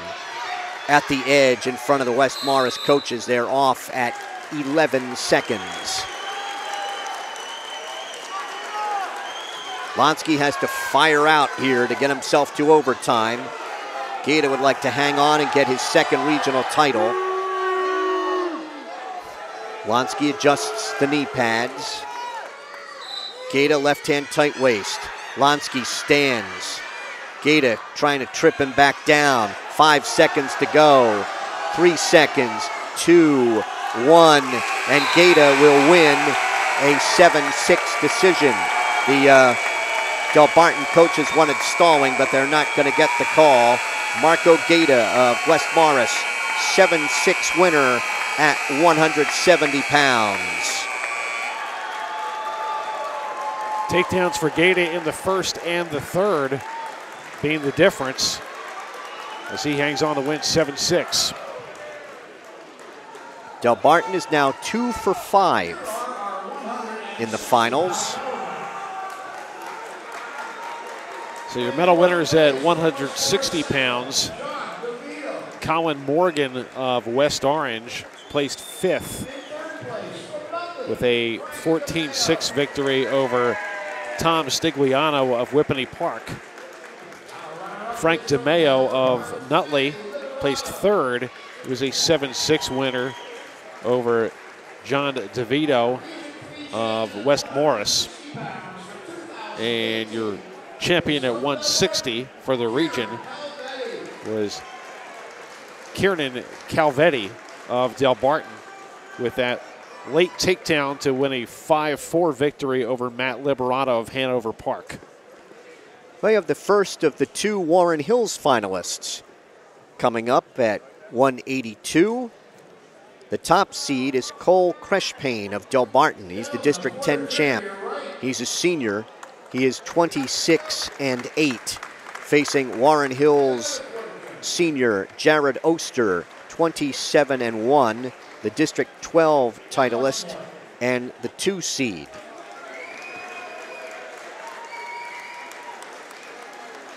We got a good look at Jared Oster and how cool he can be on the mat in the Hunter and Sussex Warren, as he and Zach Mafaro of Kittatinny had a battle in that final that looked like Mafaro wanted to brawl on occasion, and Oster, who has an injured knee, managed to battle through some pain as that knee became a target in that bout.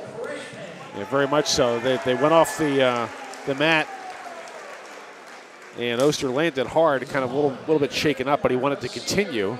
And Mafaro was just going after that knee with everything he had, both tapping at it with some strength and then grabbing the foot behind and jerking it in multiple directions. But Oster showed a lot of composure and hung on, not only completed the bout, but won.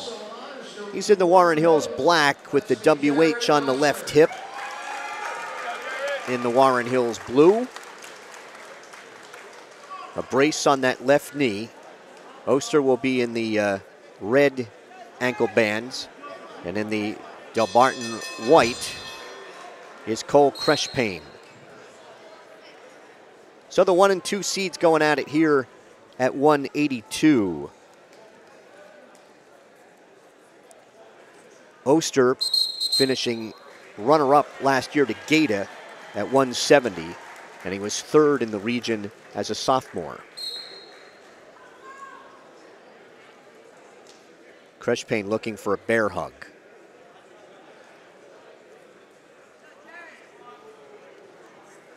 Referee for this bout is Guy Siraki.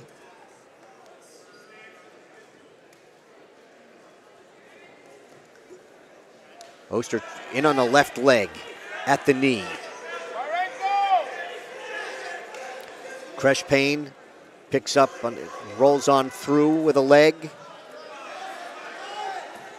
Still no advantage. They are head to toe.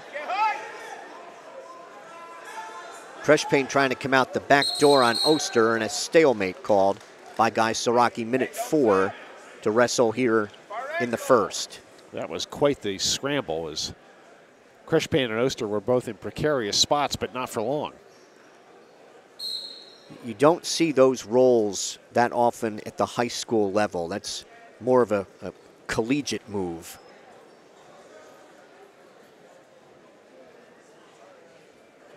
Battling for hand and wrist control. They break apart. We're under a minute to wrestle here in the first.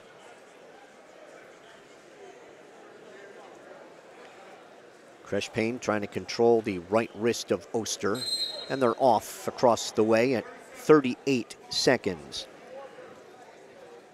Oster ranked 6th in this weight class in the state. Creshpain is not ranked.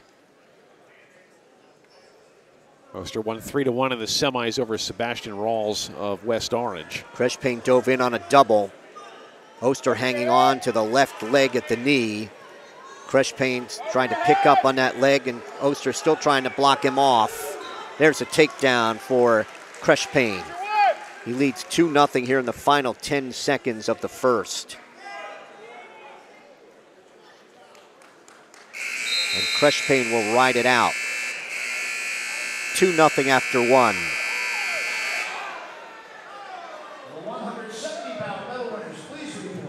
Creshpain will be underneath to start the second.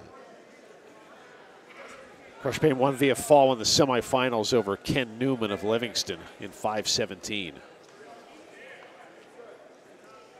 Creshpain was 3rd in the region last year, 6th in the state, a Morris County champ. He was 28-11 last year.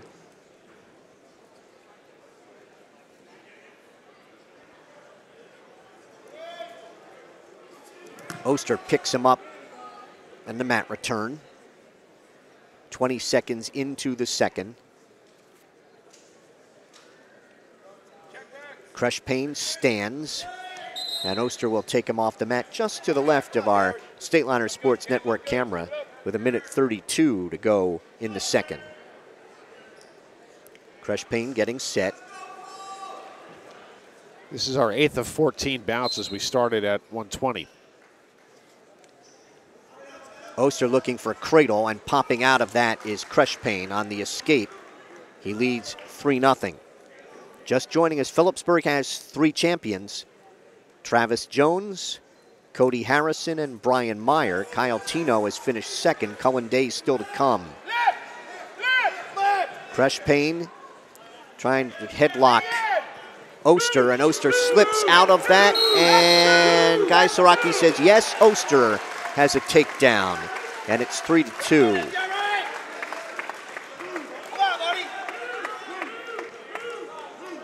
Oster slipped out of that headlock and got himself a takedown, trailing by 1 here with 1:02 to go in the second.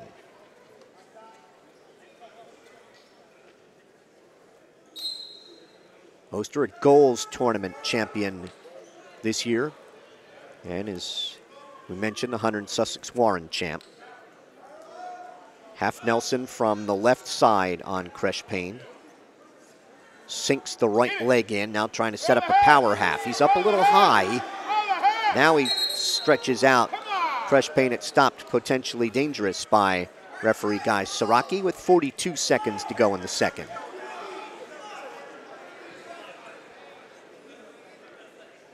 Oster looking to become the first champ from District 12 on the night. So far, District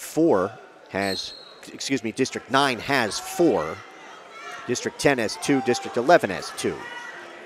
Oster gets Crushpain down to his knees. Crushpain trying to stand. Oster throws both legs, has the right leg in. He's up a little high. Crushpain shook him off the top and has a reversal. And Crushpain leads 5-2.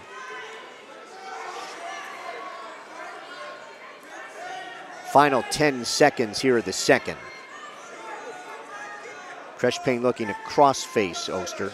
Get a left leg in.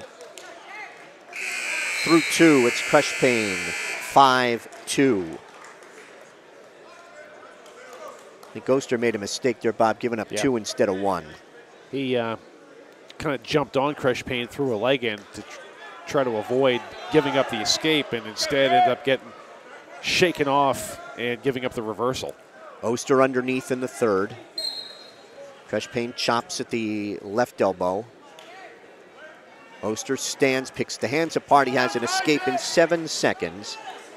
And Crushpain leads Oster 5-3, working takedowns again. They each have 1. They're off right in front of our Stateliner Sports camera. 1:42 to go.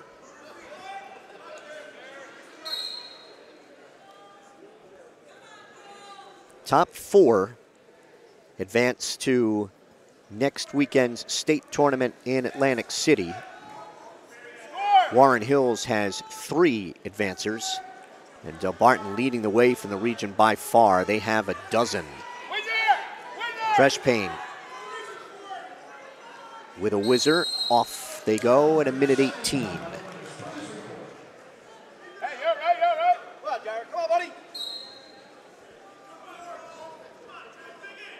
Again, they fight for hand and wrist control.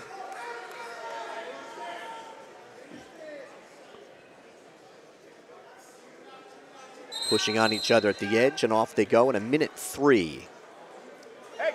Crushpain looking over to head coach Jared Hosbach, Phillipsburg grad.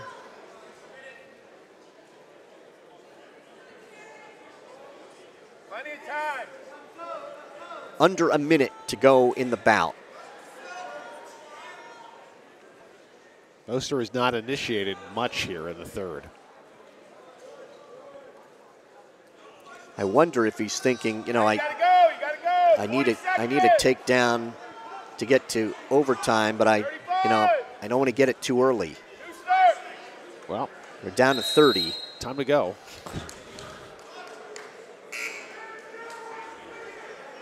Take down Tarzan, let's go. Take down Tarzan. Oster tapping at the head, takes half a shot at Crushpain's left leg as he sprawls. Crushpain with a front head and arm. Under 20 seconds to go. Crushpain tries to snap. Oster looking for a bear hug, tried to jack up Crushpain, and Crushpain hit a lateral drop as they're off the mat at 13 seconds. Yeah, that's the trouble with trying to wait till late to get a takedown, because there's too many ways for the other guy to grab on and hold and burn clock.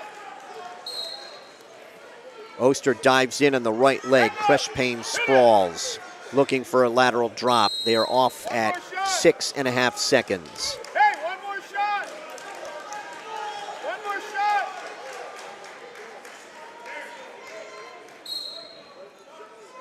Around the head, looking for a throw, and Crushpain will get a takedown off that missed attempt by Oster. So Cole Crushpain of Delbarton, the champion, 7-3 over Jared Oster of Warren Hills at 182. Crushpain getting takedowns in the first, a reversal in the second, and then that late takedown in the third, but that was really just an Oster desperation move as he tried to get something there. Knew he had to do something. So Crushpain advances at 182. Your medal winners at 170. Nick Zera of Hanover Park placed 5th. He was a 5-4 victor over Nick Riggio of Verona. 4th place finisher was Frank Gabriel of Nutley, and he was beaten by Phillipsburg's Lance Wissing, who placed 3rd, Wissing with a fall in 56 seconds. And the champion at 170 pounds, Marco Gaeta, with a 7-6 win over A.J. Lonsky of Delbarton, Gaeta of West Morris, and Gaeta getting that with a late takedown to score that 7-6 victory at 170. Going to come to 195.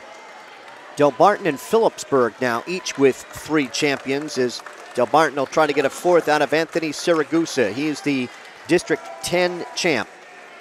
The 4 seed, a senior 18-9, the only 4 seed to make the finals, against Gage Armillo of Mendham, the District 9 runner-up. He's the 2 seed, a sophomore 34-2.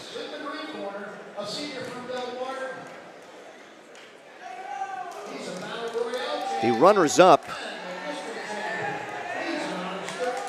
making the finals today, Gerald Jones of Caldwell and Armillo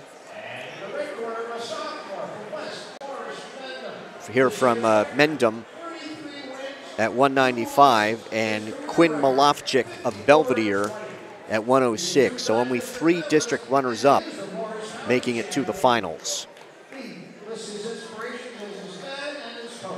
Gage Armillo has looked very good in his bouts in this tournament.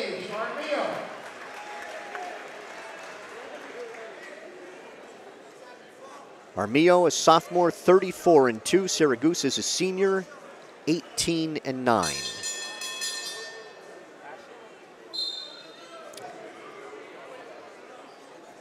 Anthony Siragusa is the son of Tony, the pro football player, and also was a New Jersey heavyweight champion at Kenilworth. No advantage here in this scramble. Armillo trying to come out the back door. He's got the left leg. They each have a leg. And there's no advantage as they go off. Don't see that very often. No, you don't. I mean, the Delbarton wrestlers really have good positioning. They do not panic, and they sometimes turn in ways that I think you don't expect. Armillo dove in at the left leg, can't pull it in. He's in on that left leg again, trying to pull it through, and he's got a takedown. Armillo on top, 2-0. He had a semifinal war today with Kyle Schaefer of Caldwell and avenged a loss last week. He actually pinned Schaefer in overtime in the semifinals. Mio wrapping the right-hand tight waist around the left side of Siragusa, trying to bar the left arm. Right in front of our Stateliner Sports Network cameras. They're off to our left at 51 seconds to go in the first. Siragusa knocked off the top seed, Noah Tandy of West Orange in the semifinals, 2-1. That's he beat him, Bob, for the second week in a row.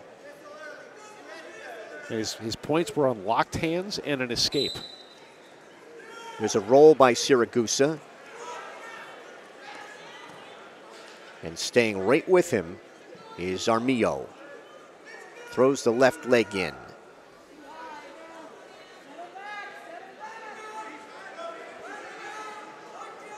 It's up pretty high.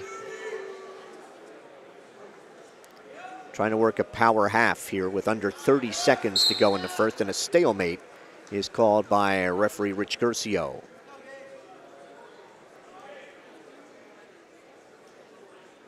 Siragusa was on his knees, but no movement thereafter.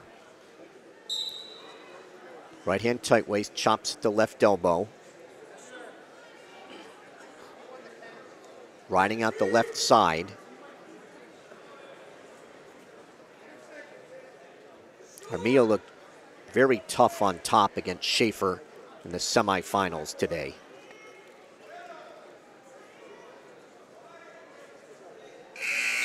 First period ends with Armijo on top, 2-0 after one. Siragusa finishing 6th in the region last year, 3rd in this year's Morris County tournament. He had 16 wins a year ago. Armijo takes underneath, and Siragusa is going to cut him. So Armijo will go out in front 3-0. Coach Steve Baig of Mendham in the chairs to our right. And we'll work takedowns here. Do have a couple of tall 195-pounders. They've decided to dispense with the Mat 3 scoreboard. Some of the fans are getting a little restless on that long buzzer. Yeah, the first 4 to 8 seconds are amusing, and after that it gets on you. Diving in on the left leg is Armijo. Siragusa tried to roll, and they are going to go off as he fights off that takedown, and the Mendham coaches can't believe it. A lot of the fans can't either.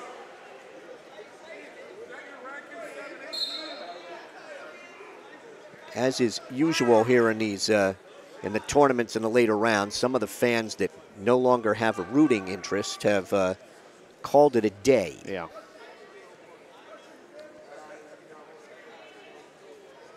That will not be the case with Phillipsburg and Delbarton, who will wrestle the final bout of the night. That'll be 113 Cullen Day of Phillipsburg and the defending state champ, Anthony Clark of Delbarton.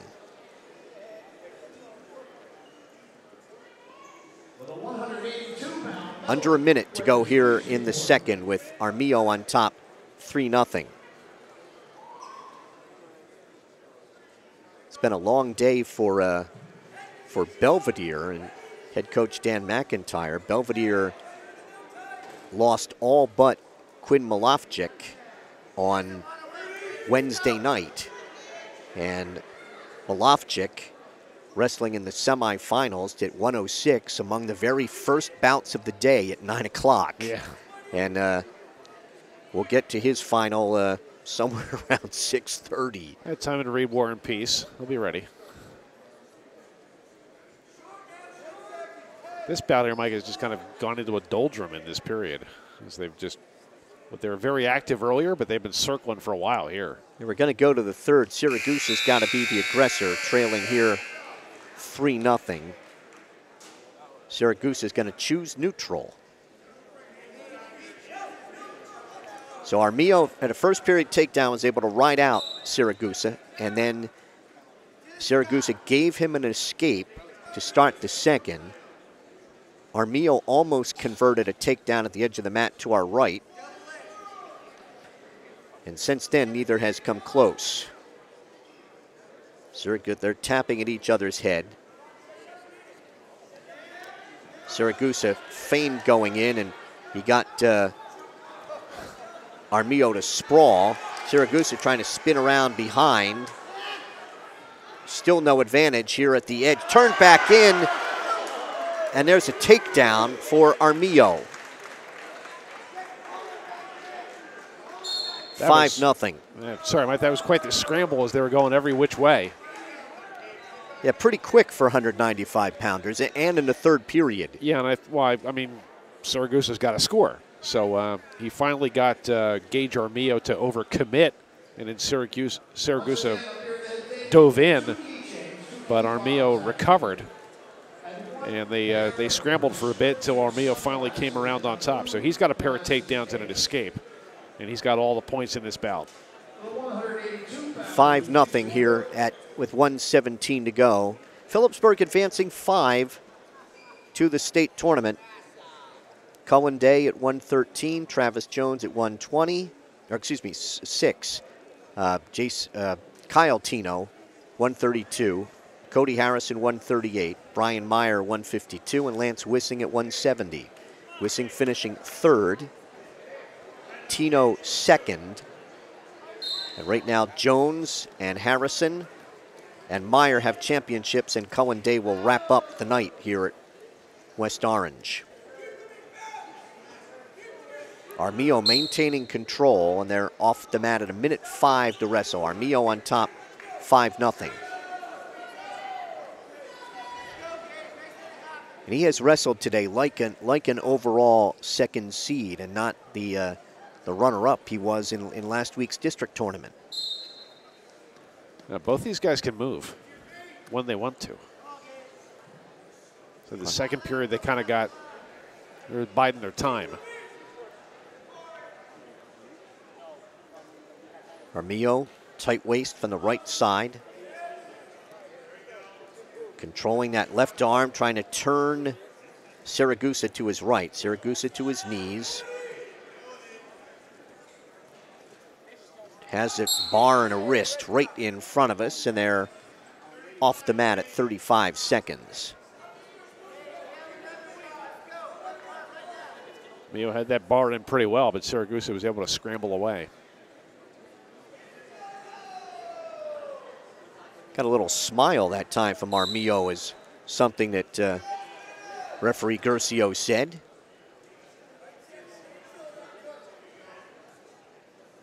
Riding out the left side, controlling that left wrist, right hand tight waist, wrapping it around the left side. 20 seconds to go here in the bout with Armijo in control at 5-0.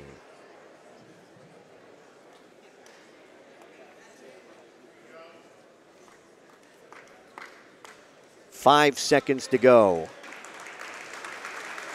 Gage Armijo of Mendham winning a regional title 5-0 over Anthony Siragusa of Delbarton at 195. Armijo with a takedown in the first and one in the third, and Siragusa was never able to do much from below. So Gage Armijo, the winner at 195. Medal winners at 182. Phillipsburg's Austin Roth placed 5th. He got a pin in 2 minutes 47 seconds over Kyle Winbush. The third place finisher was Sebastian Rawls of West Orange.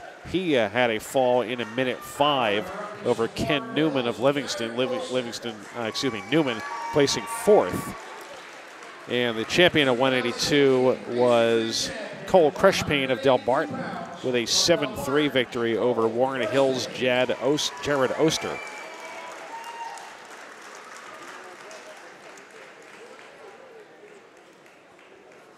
District 9 now with 5 champs. District 10 has 3. And District 11 has 2. With 4 bouts to go.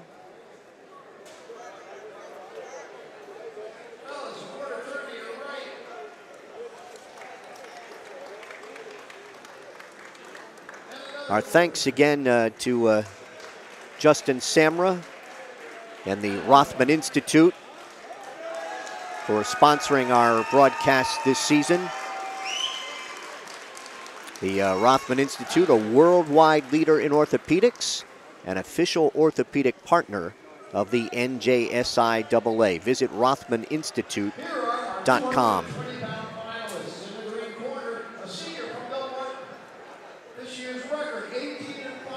Trey Zagombic of Delbarton, a senior, 18-6, the top seed, the District 10 champ, against Nick Galka of Warren Hills, the District 12 champ, the number 2 seed, and a junior. He is 24-3. Warren Hills advancing 3 to next week's tournament. Cody O'Rourke and Jared Oster and Nick Galka. He's inspired by his dad. He's got a 3.5 grade point average from Warren Hills, Nicholas Galka. He's in the Warren Hills black with the WH on his left hip.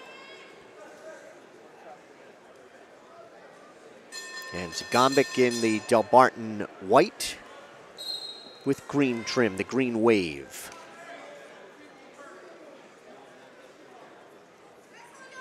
Zagombic trying to snap down on the head of Galka.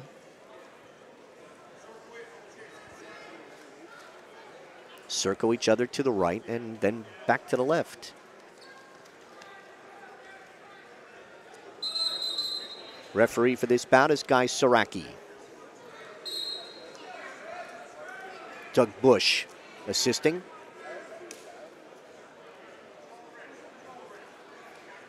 Galka won his semifinal bout over Kenny Pena of Clifton Park, 1-0. And Zagombic with a 3-1 victory over Robert Rosen of West Orange. In on the left leg is Zagombic. Pressure on the head by Galka. Goes to a double and gets a takedown as they go off. Takedown for Zagombic, who's out in front 2-0. Zagombic was 3rd in the region last year. It's a Morris County runner-up, had 27 wins a year ago.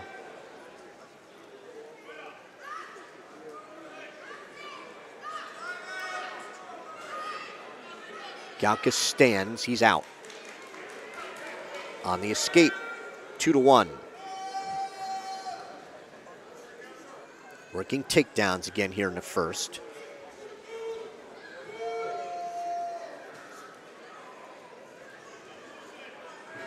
Zagombic, very tall. Yeah, he's a big fella. Tries to snap down on the head of Galka. 20 seconds to go here in the first.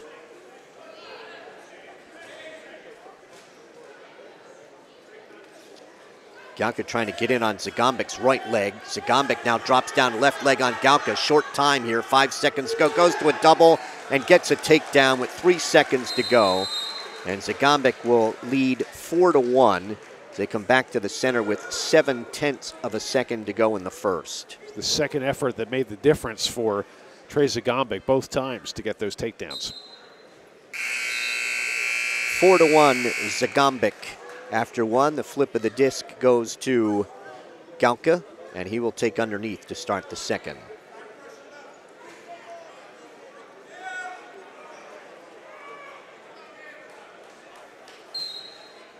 We started at 120. We'll be working our way back up to 113. The escape for Galka. It's now 4-2.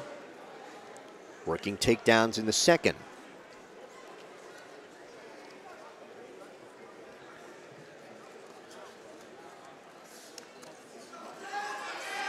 Of the finals that have been completed, we've had 6 one-point bouts. Galka hurt himself as he went down, grabbing at his left ankle. Zagombic took him down right at the edge, and he landed awkwardly. The left ankle and foot they're going to take a look at. The takedown by Zagombic made it 6-2. And I'll tell you, the way he went down, I am not sure that he's going to be able to finish. He is up in a sitting position. It was an awkward landing. Whether it was the knee or the ankle or both, but he's going to try to stand. Joints were going in it, were being moved in a direction that wasn't positive. He is putting some weight on that left leg.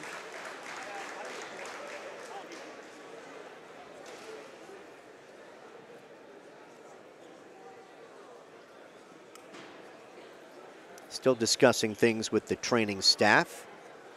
He is going to favor that leg, and he's going to continue. So it is 6-2 after the third takedown by Zagombic.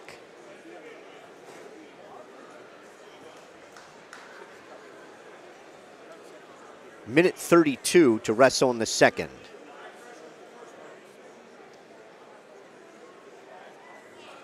Galka's set. Zagombic right hand tight waist. Reaching inside for the left wrist.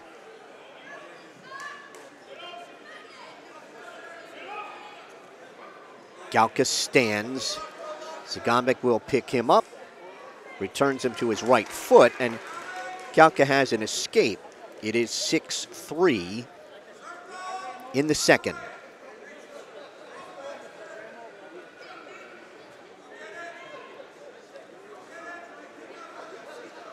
Delbarton with 9 in the finals. Right now, this is the 8th. They've had 3 champs, 4 runners-up. Galka seems to be moving okay at this point. He kind of limped back to the center, but he's bouncing his weight between his legs now.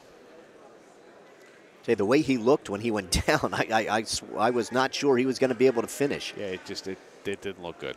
30 seconds to go here in the second. Galka's looking at a Russian tie.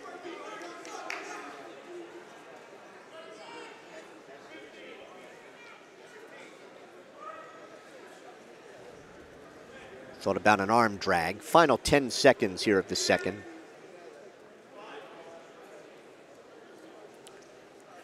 And after 2, Trey Zagombic of Delbarton has a 6-3 lead over Nick Galka of Warren Hills, and Zagombic will choose underneath in the third.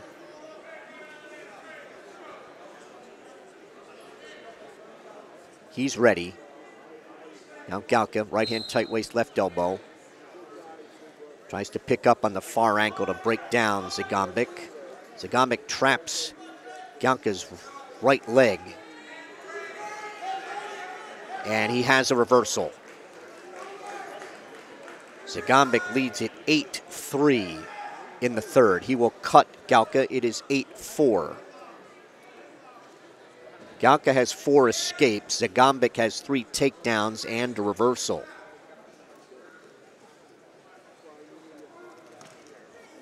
And Galka is going to chase after him.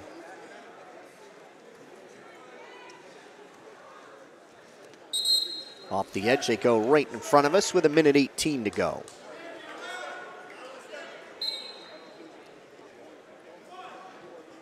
This is a big mat, which always feels better at 220. Right on the edge. Come off in front of our camera with 1:07 to go in the bout.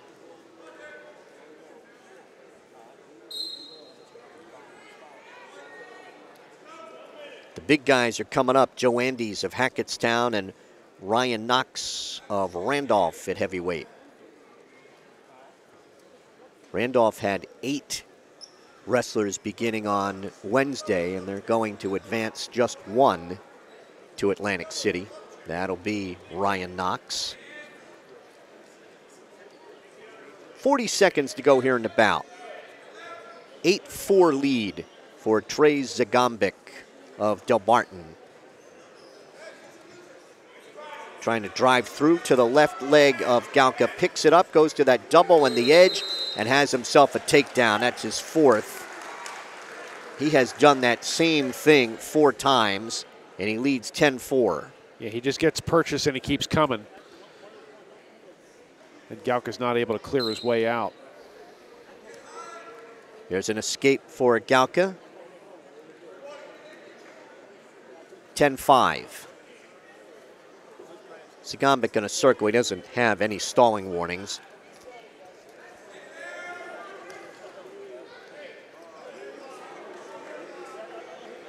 Five seconds to go in this one.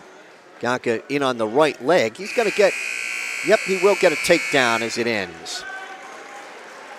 It's a 10-7 win for Trey Zagambik of Delbarton over Nick Gauka of Warren Hills at 220. Zagambik with a pair of takedowns in the first, one in the third, and a reversal and another takedown in the third period as he rode that one out. So your medal winners at 195 pounds, Phillipsburg's Shamir Broaders placed 5th. He beat Derek Rooney of Randolph 10-5. The third place finisher was Kyle Schaefer of Caldwell with a 7-3 victory over Noah Tandy of West Orange. Tandy was the top seed, and Tandy placed 4th. And the champion at 195, Gage Armillo of Mendham, with a 5-0 victory over Anthony Siragusa of Delbarton. Hackettstown now will be looking for its second champion with Joe Andes, the top seed here at 285. And he will face the 2 seed, Ryan Knox of Randolph. Andes is the District 9 champion. And Knox is the District 12 champ.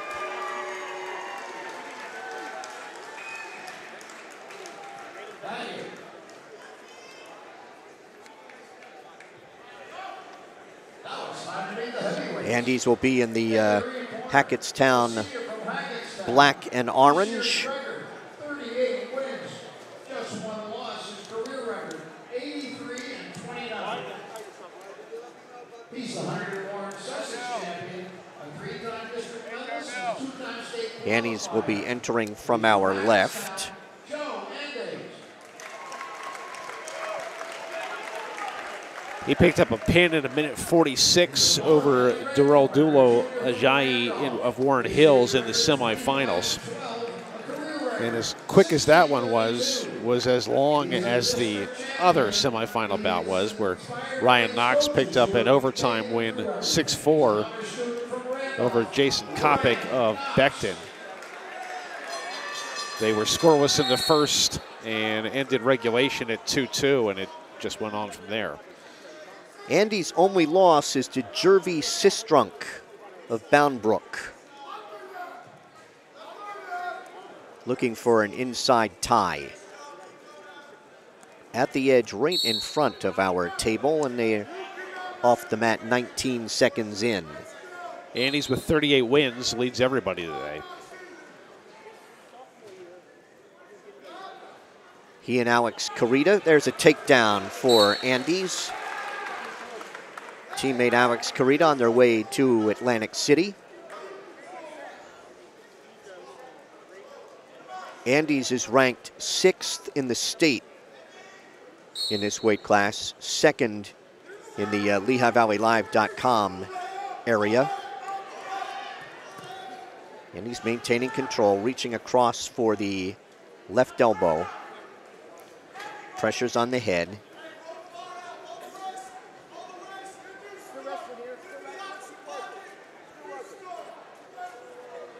Trying to tilt Knox to his right, and they're off at 1:06.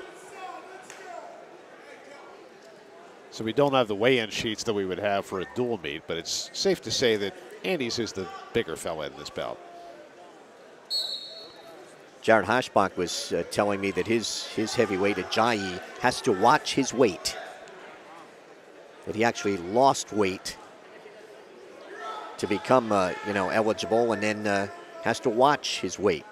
Ajayi's very tall and broad-shouldered. And he's keeping pressure on the head and neck of Knox. Mark Russo's the referee for this bout.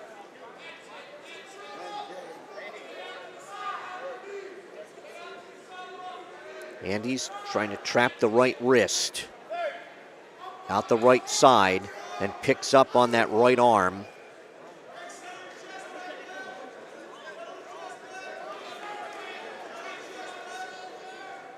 Now he sits on top of the bar and driving a power half from the left side. Has the half, turns Knox over to his back. 10 seconds to go, trying to get more in the left shoulder. And he pushed it down to get the fall in 1:54. So Joe Andes of Hackettstown has the only fall of the finals. We have had 2 technical falls. And Hackettstown has their second champion. And he's used that power half to crank over Ryan Knox, and then just, as you said, Mike, just pushed him down. And that was all it took. So your medal winners at 220 have to make it over in a hurry because they didn't expect the heavyweight bout to go quite that quickly. But Robert Rosen of West Morris placed 5th, picked up advanced via medical forfeit. The 3rd place finisher was Giuseppe Canino of Mendham, who had an 8-1 victory over Steve Murphy of Caldwell. And the champion at 220 was Trey Zagombic of Delbarton, a 10-7 winner over Warren Hill's Nick Gauka. They actually decided not to hold that ceremony, and they're going to, they didn't want to rush them. That's fine. We've given you a sneak preview. So we're going to the little guys. 106, Joey Oliveri of Hanover Park, the District 11 champ, and Quinn Malofchik of Belvedere, the District 11 runner-up. This went to the ultimate tiebreaker last Saturday with Oliveri winning. He is in the black and gold for Hanover Park. Malofchik is in the Belvedere red. Mark Russo is going to referee this bout as well. We just had the last one at heavyweight. Still a strong Hanover Park contingent. And it's the next to last bout of the night. Cullen Day of Phillipsburg and Anthony Clark of Delbarton will wrap it up at 113 after this one.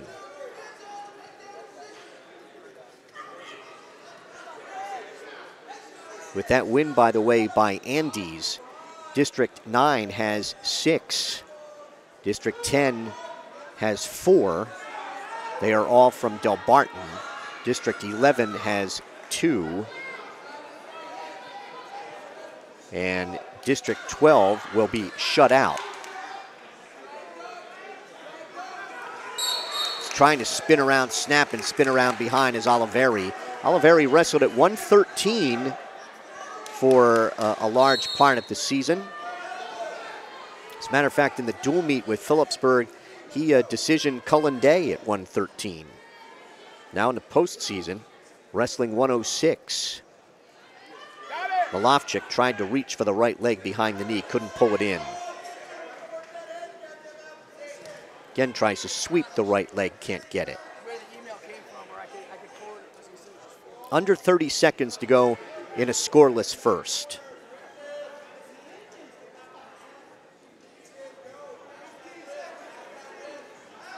Oliveri tapping at the head of Malofchik, snaps him down with 10 seconds to go, trying to work a front head and arm. Malofchik got back up to his feet. There's a concrete special by Oliveri, and rolling on through it is Malofchik, and they're off with 1:07 to wrestle in the first. And Malofchik defended that very well. I'm sorry, 1.7 to go in the first. And we are scoreless after one.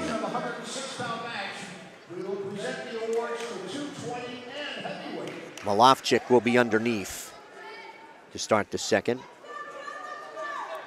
just announced they're going to have the medal ceremony for 220 and heavyweight at the conclusion of this one. Oliveri riding out the right side.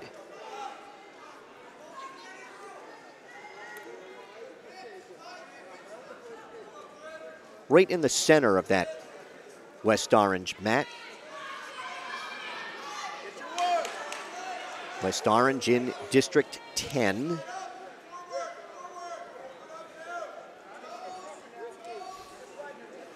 Malofchik tried to stand. Oliveri brings him back down. Malofchik stands, rolls, and they're off at 1:20 to rest on the second. Dan McIntyre, the former star at Liberty High School in Pennsylvania, in Bethlehem, shouting instructions from the right side. Malofchik tries to stand. Oliveri brings him back down.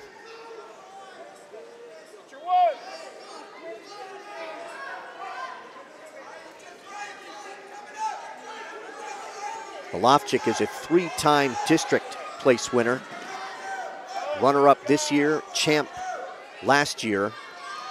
As he stands, and he comes off right in front of us at 53 seconds.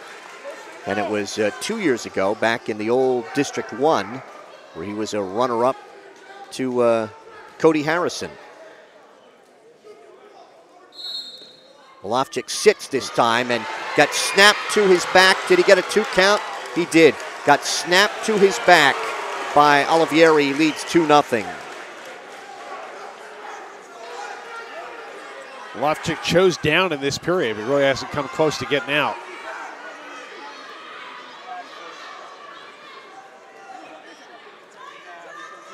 Malofchik trying to stand. Oliveri's a beast of the East place winner. He was 5th there. Thought about a standing hazard. They're off the mat at 21 seconds.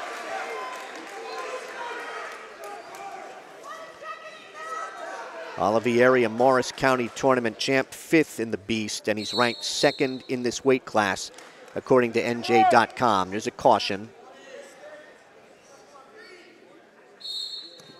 Malofchik trying to stand, and again, Oliveri bringing him right back down.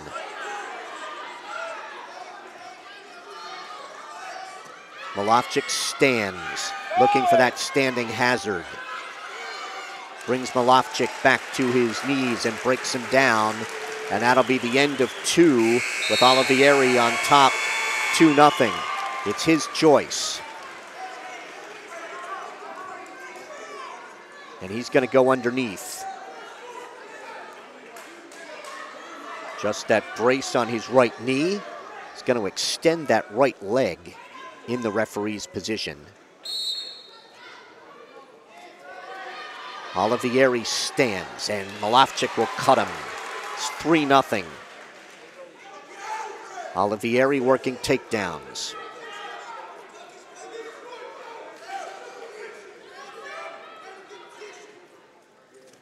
Malofchik dives. Oliveri sprawls, and he hit a headlock, but off the mat right in front of us at 1:38. For a lightweight, Oliveri really likes those throws. Fortunately for Quinn Malofchik, both times these hit the throw, they've been out of bounds.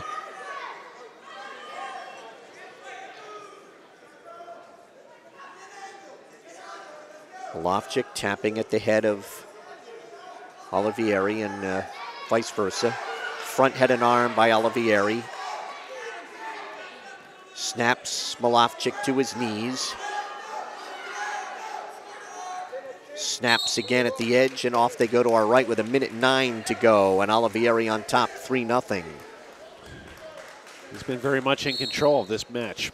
Malofchik with 33 wins as a freshman, 36 last year, 36 so far this season, over the 100-win mark.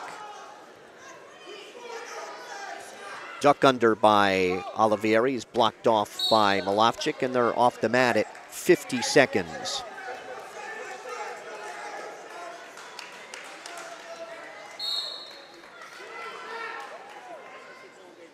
Work for hand and wrist control in the center. Oliveri trying to snap down on the head of Malofchik.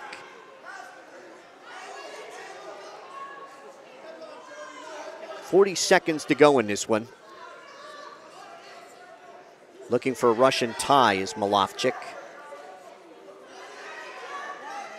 Under 30 seconds to go. Malovchik reaches for leg. Olivieri's warned for stalling at the edge, and they are off at 20 seconds. 20 seconds to go.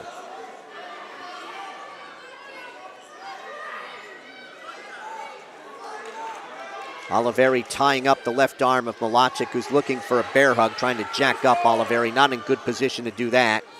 Looks for an inside trip. They're off with 5.4 seconds. I decided to try up top because he wasn't able to get anything underneath. And Olivieri will be on his bike. There's a stalling call. And he will win a 3-1 decision over Quinn Malovchik of Belvedere, back-to-back weeks. At 106 pounds, 3-1 for Joey Olivieri of Hanover Park.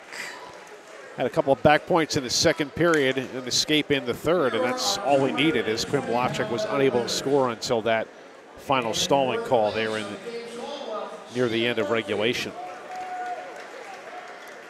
So Hanover Park will have 3 champs and 2 runners-up. Delbarton has 4 champs, and Phillipsburg has 3 as we go to our final bout of the night.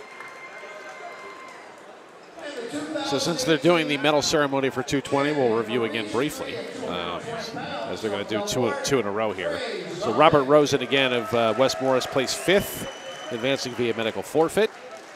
Giuseppe Canino of Mendham was the 3rd place finisher with an 8-1 victory over Steve Murphy of Caldwell. And then it was Zagambik who was the 10-7 winner over Warren Hill's Nick Galka as the champion at 220. Zagambik from Delbarton, as have been many of the victors today. At 285 then, the 5th place finisher was Dulo Ajayi from Warren Hills. He advanced 1-0 over Beckton's Jason Kopich. The 3rd place winner was Galileo Hetherington. He won 5-2 over Nicholas Hunt of North Bergen. And the champion at 285 for Region 3 was Nick Andes of Hackettstown. And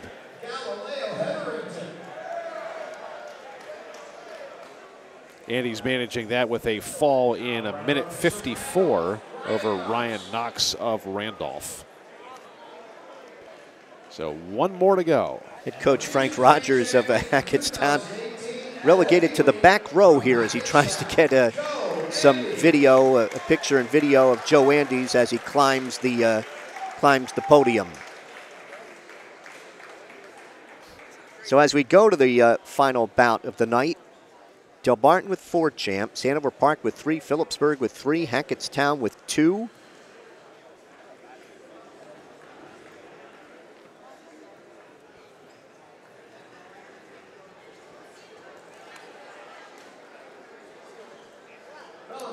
And 1 for West Morris.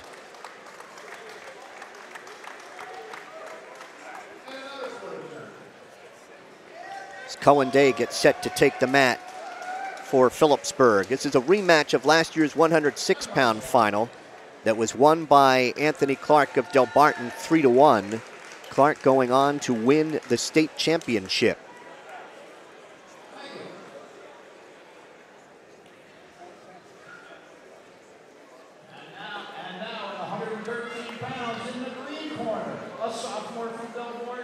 Clark's the top seed. He advanced 5-1 in the semifinals over Mike Queso of West Morris. Did that with a takedown in the first period and a pair of back points, and then an escape in the second. And Cullen Day advanced 10-0 over Jake Burries of Hanover Park in the semifinals. Clark is a tall 113-pounder, and those are the wrestlers that normally give Cohen Day some trouble. From Phillipsburg, Cohen Day. Cohen can get in, but has a harder time finishing against these tall guys, usually like locked through the crotch on him. So he's in the Stateliner white with Phillipsburg across the chest, garnet trim, and Delbarton's Anthony Clark in the white with green trim. Doug Bush is going to be the referee for this one. Day tried to get in on the right leg. Trying to pick up that leg. He has the right leg up in the air. Still no advantage, but Clark may be near a takedown as he tries to hip up and hook Day's leg. Day still has Clark's right leg. 45 seconds in, no advantage. Day still keeps that right leg. Clark. Day trying to turn in, still no advantage here. Now Day has Clark in a sitting position, still has that right leg, but that's draped over the top of Day, and a stalemate's called at 54 seconds. I think that's the best each one of them was going to get out of that. Work takedowns again. Day with two hands in the right wrist of Clark. They break apart. Day pushing at the head of Clark. And pushes him with two hands. Eyeing up each other. Clark trying to tie up Day's right wrist. They break apart. Under 30 seconds to go, scoreless first.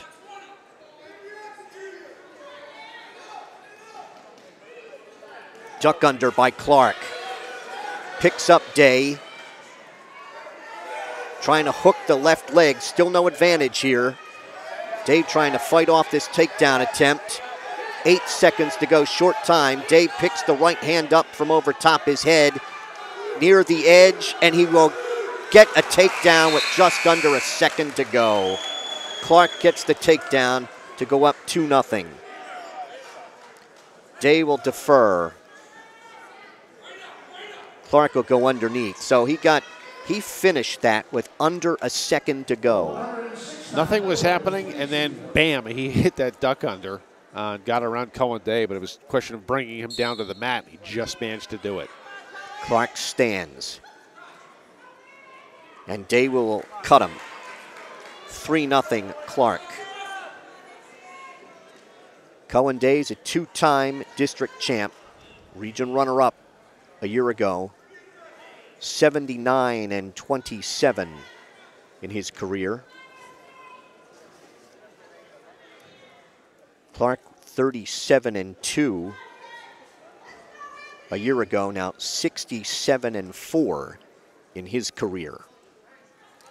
Day dives in on a double, Clark sprawls, and they're off to our left. Minute 20 to wrestle in the second.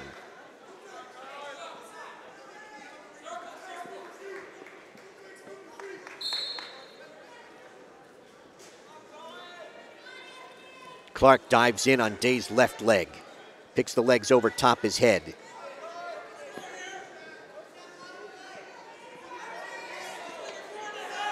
Maybe near a stalemate here. Clark trying to pick those legs apart. Drops Day down with his left hip. Stalemate. 51 seconds to go in the second.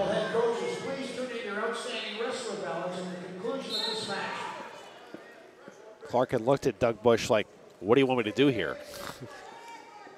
Clark trying to work a front head and arm. Stalemate's called at 38 seconds. Cohen either needs to get closer or he's got to take a big step to penetrate because there's just too much distance here. I think partly it's because Clark is so tall when he drapes over, his torso hides his legs very well.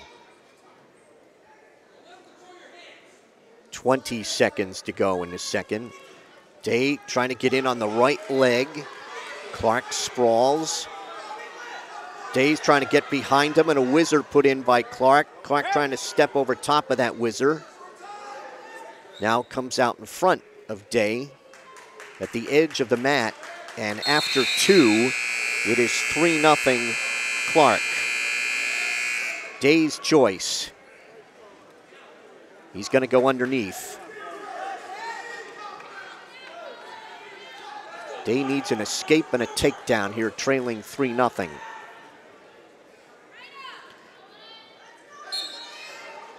Goes to the claw on Day and trying to tilt him to his left. Day reaching back for a leg. Clark keeps that weight high on the back of Day, just out in front of him, and trapping the right wrist.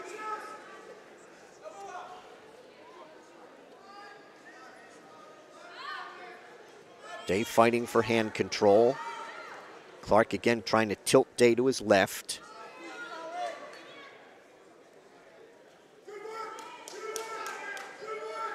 "40 seconds gone here. Trying to take Day's left wrist. Clark sneaking a look at the clock as he keeps his weight on the back of Day. Phillipsburg fans want a parallel ride behind us. 1 minute to go in the bout. Stalling is called on Clark. That's the first warning. Yeah, he was parallel and obviously looking to burn some time, but Cullen Day's not been able to do much here. Goes to the claw on the left shoulder. Day picking up on the left leg of Clark. Pulls that leg through it, stopped potentially dangerous by Doug Bush with 49 seconds to go. Yeah, wasn't quite sure what his strategy was there.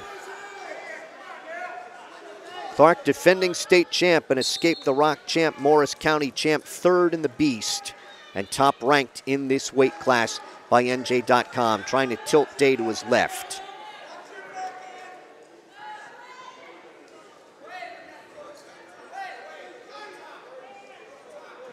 "30 seconds to go in the bout. Day gave up 3 points to Clark last year and dropped a 3-1 decision, and right now he's trailing 3-0 with 26.5 seconds to go. Yeah, he chose down but has not been able to clear his hips, has not been able to come to his feet. Clark puts that left leg in, claws the left shoulder, trying to tilt Day. 1 count, 2, 3. Going to get a pair of back points on that tilt. Final 10 seconds. It'll be a 5-0 decision and back-to-back regional titles for Anthony Clark of Delbarton over Phillipsburg's Cullen Day at 113.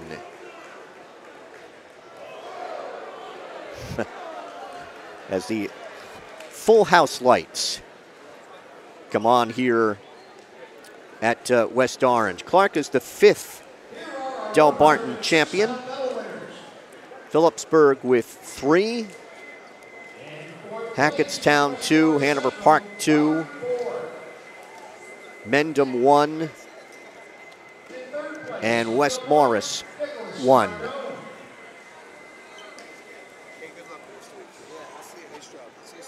The District 10, District 9 had 6 champs. District 10 had 5. District 11 has 3. District 10 had 5 runners-up with 3 each for District 9, 11, and 12 as they're going through the medal ceremonies coming up here at 106 pounds, and will be followed then by 113. And Phillipsburg coach Dave Post going to join us very quickly here to get his comments. Well, you know, a great tournament is, I think, the word I would use. Yeah, we wrestled fantastically every bout. I mean, we really had a great tournament. To think like just two that stick in my mind here, and obviously we just got done with the finals, but Austin Roth and Shamir Broaders to be like very below 500 last year and to come and be region 5th place winners. A lot of guts. We just looked, I thought the biggest thing was we just looked really tough. I mean, in many positions we had good hard mat returns. We were physical on our feet. Our hand fight was very aggressive. And we were just punishing. We didn't concede points. We made guys learn every single point against us, and that's how you win bouts down in Atlantic City. So, I think you summed it up right. I mean, across the board, we looked very good.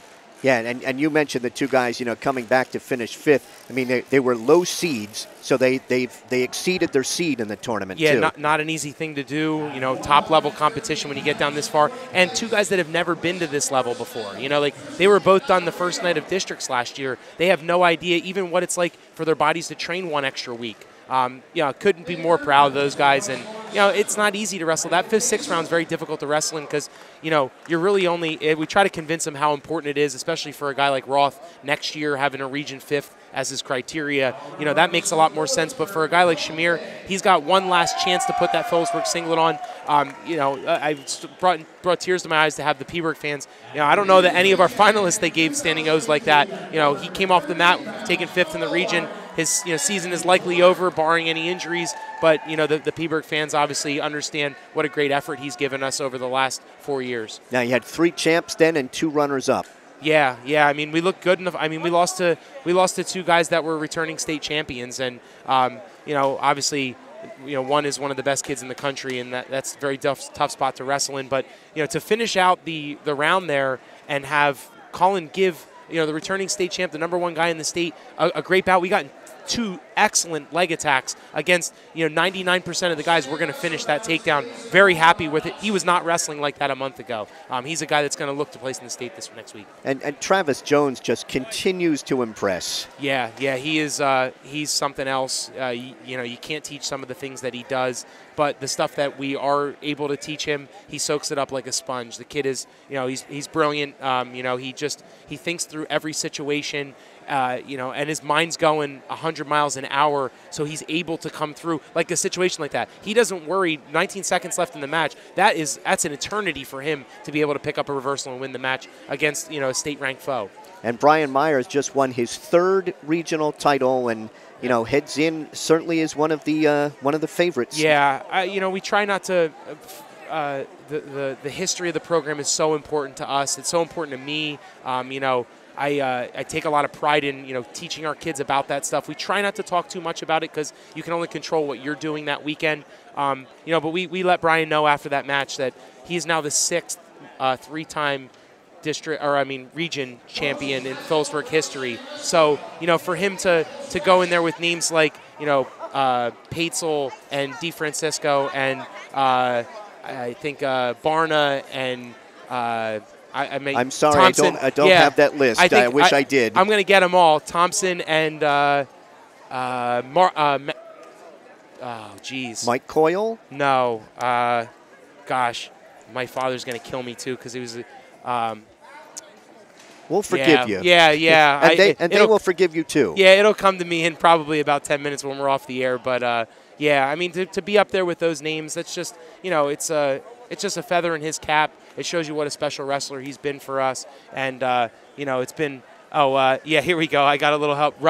John Rutledge. So a little help from the side, always appreciated. And, it was a really special weekend for him. 4 district titles, 3 region titles. And he's got, we said, as special it is to put your name in the, Peaburg lore, you have 1 more tournament to win. And, we didn't have to tell him twice about that. He knew that. But, he just finds a way. He stays in great position. He's going to be a great college wrestler. Lehigh's really getting a good one out of him. And he's just, he's a competitor. So very happy.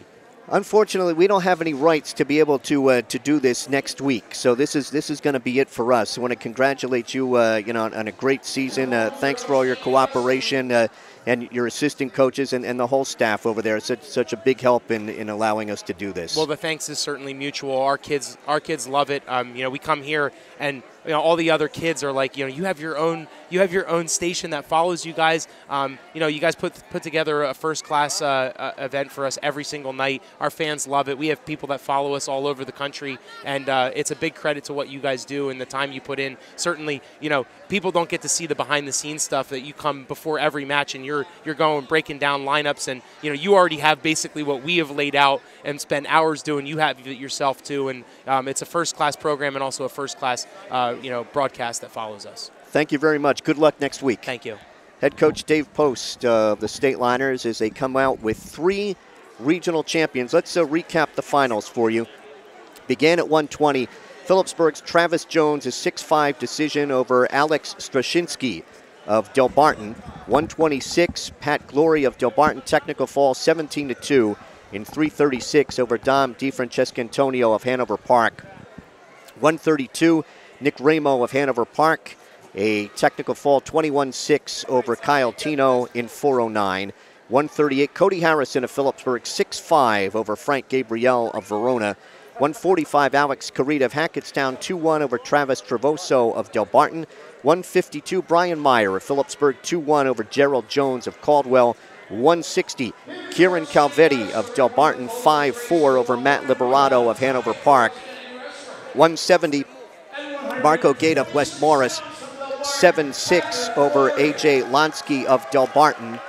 At 182, Cole Creshpain of Delbarton 7-3 over Jared Oster of Warren Hills.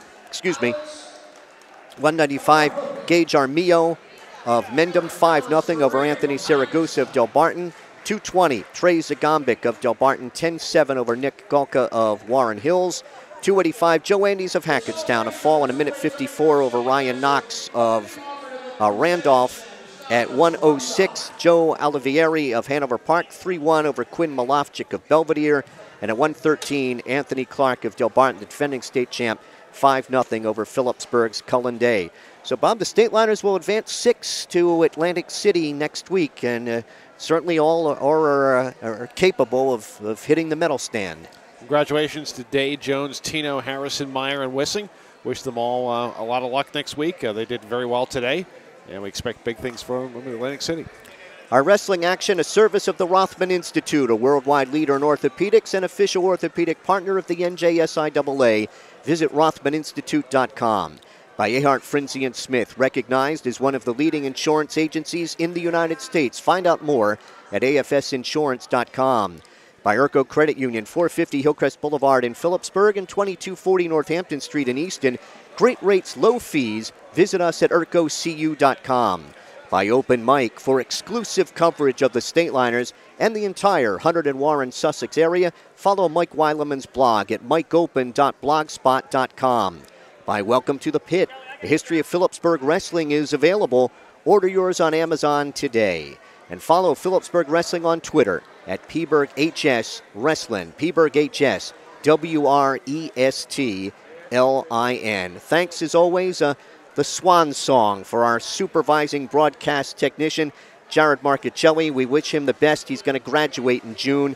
Our production assistant, Jake Kosa, for the man who makes this thing go, Jeff Russo. For Bob Kerp, I'm Mike Moore on Stateliner Sports Network. We will see you next season. Have a great week, and good luck to the Liners in Atlantic City.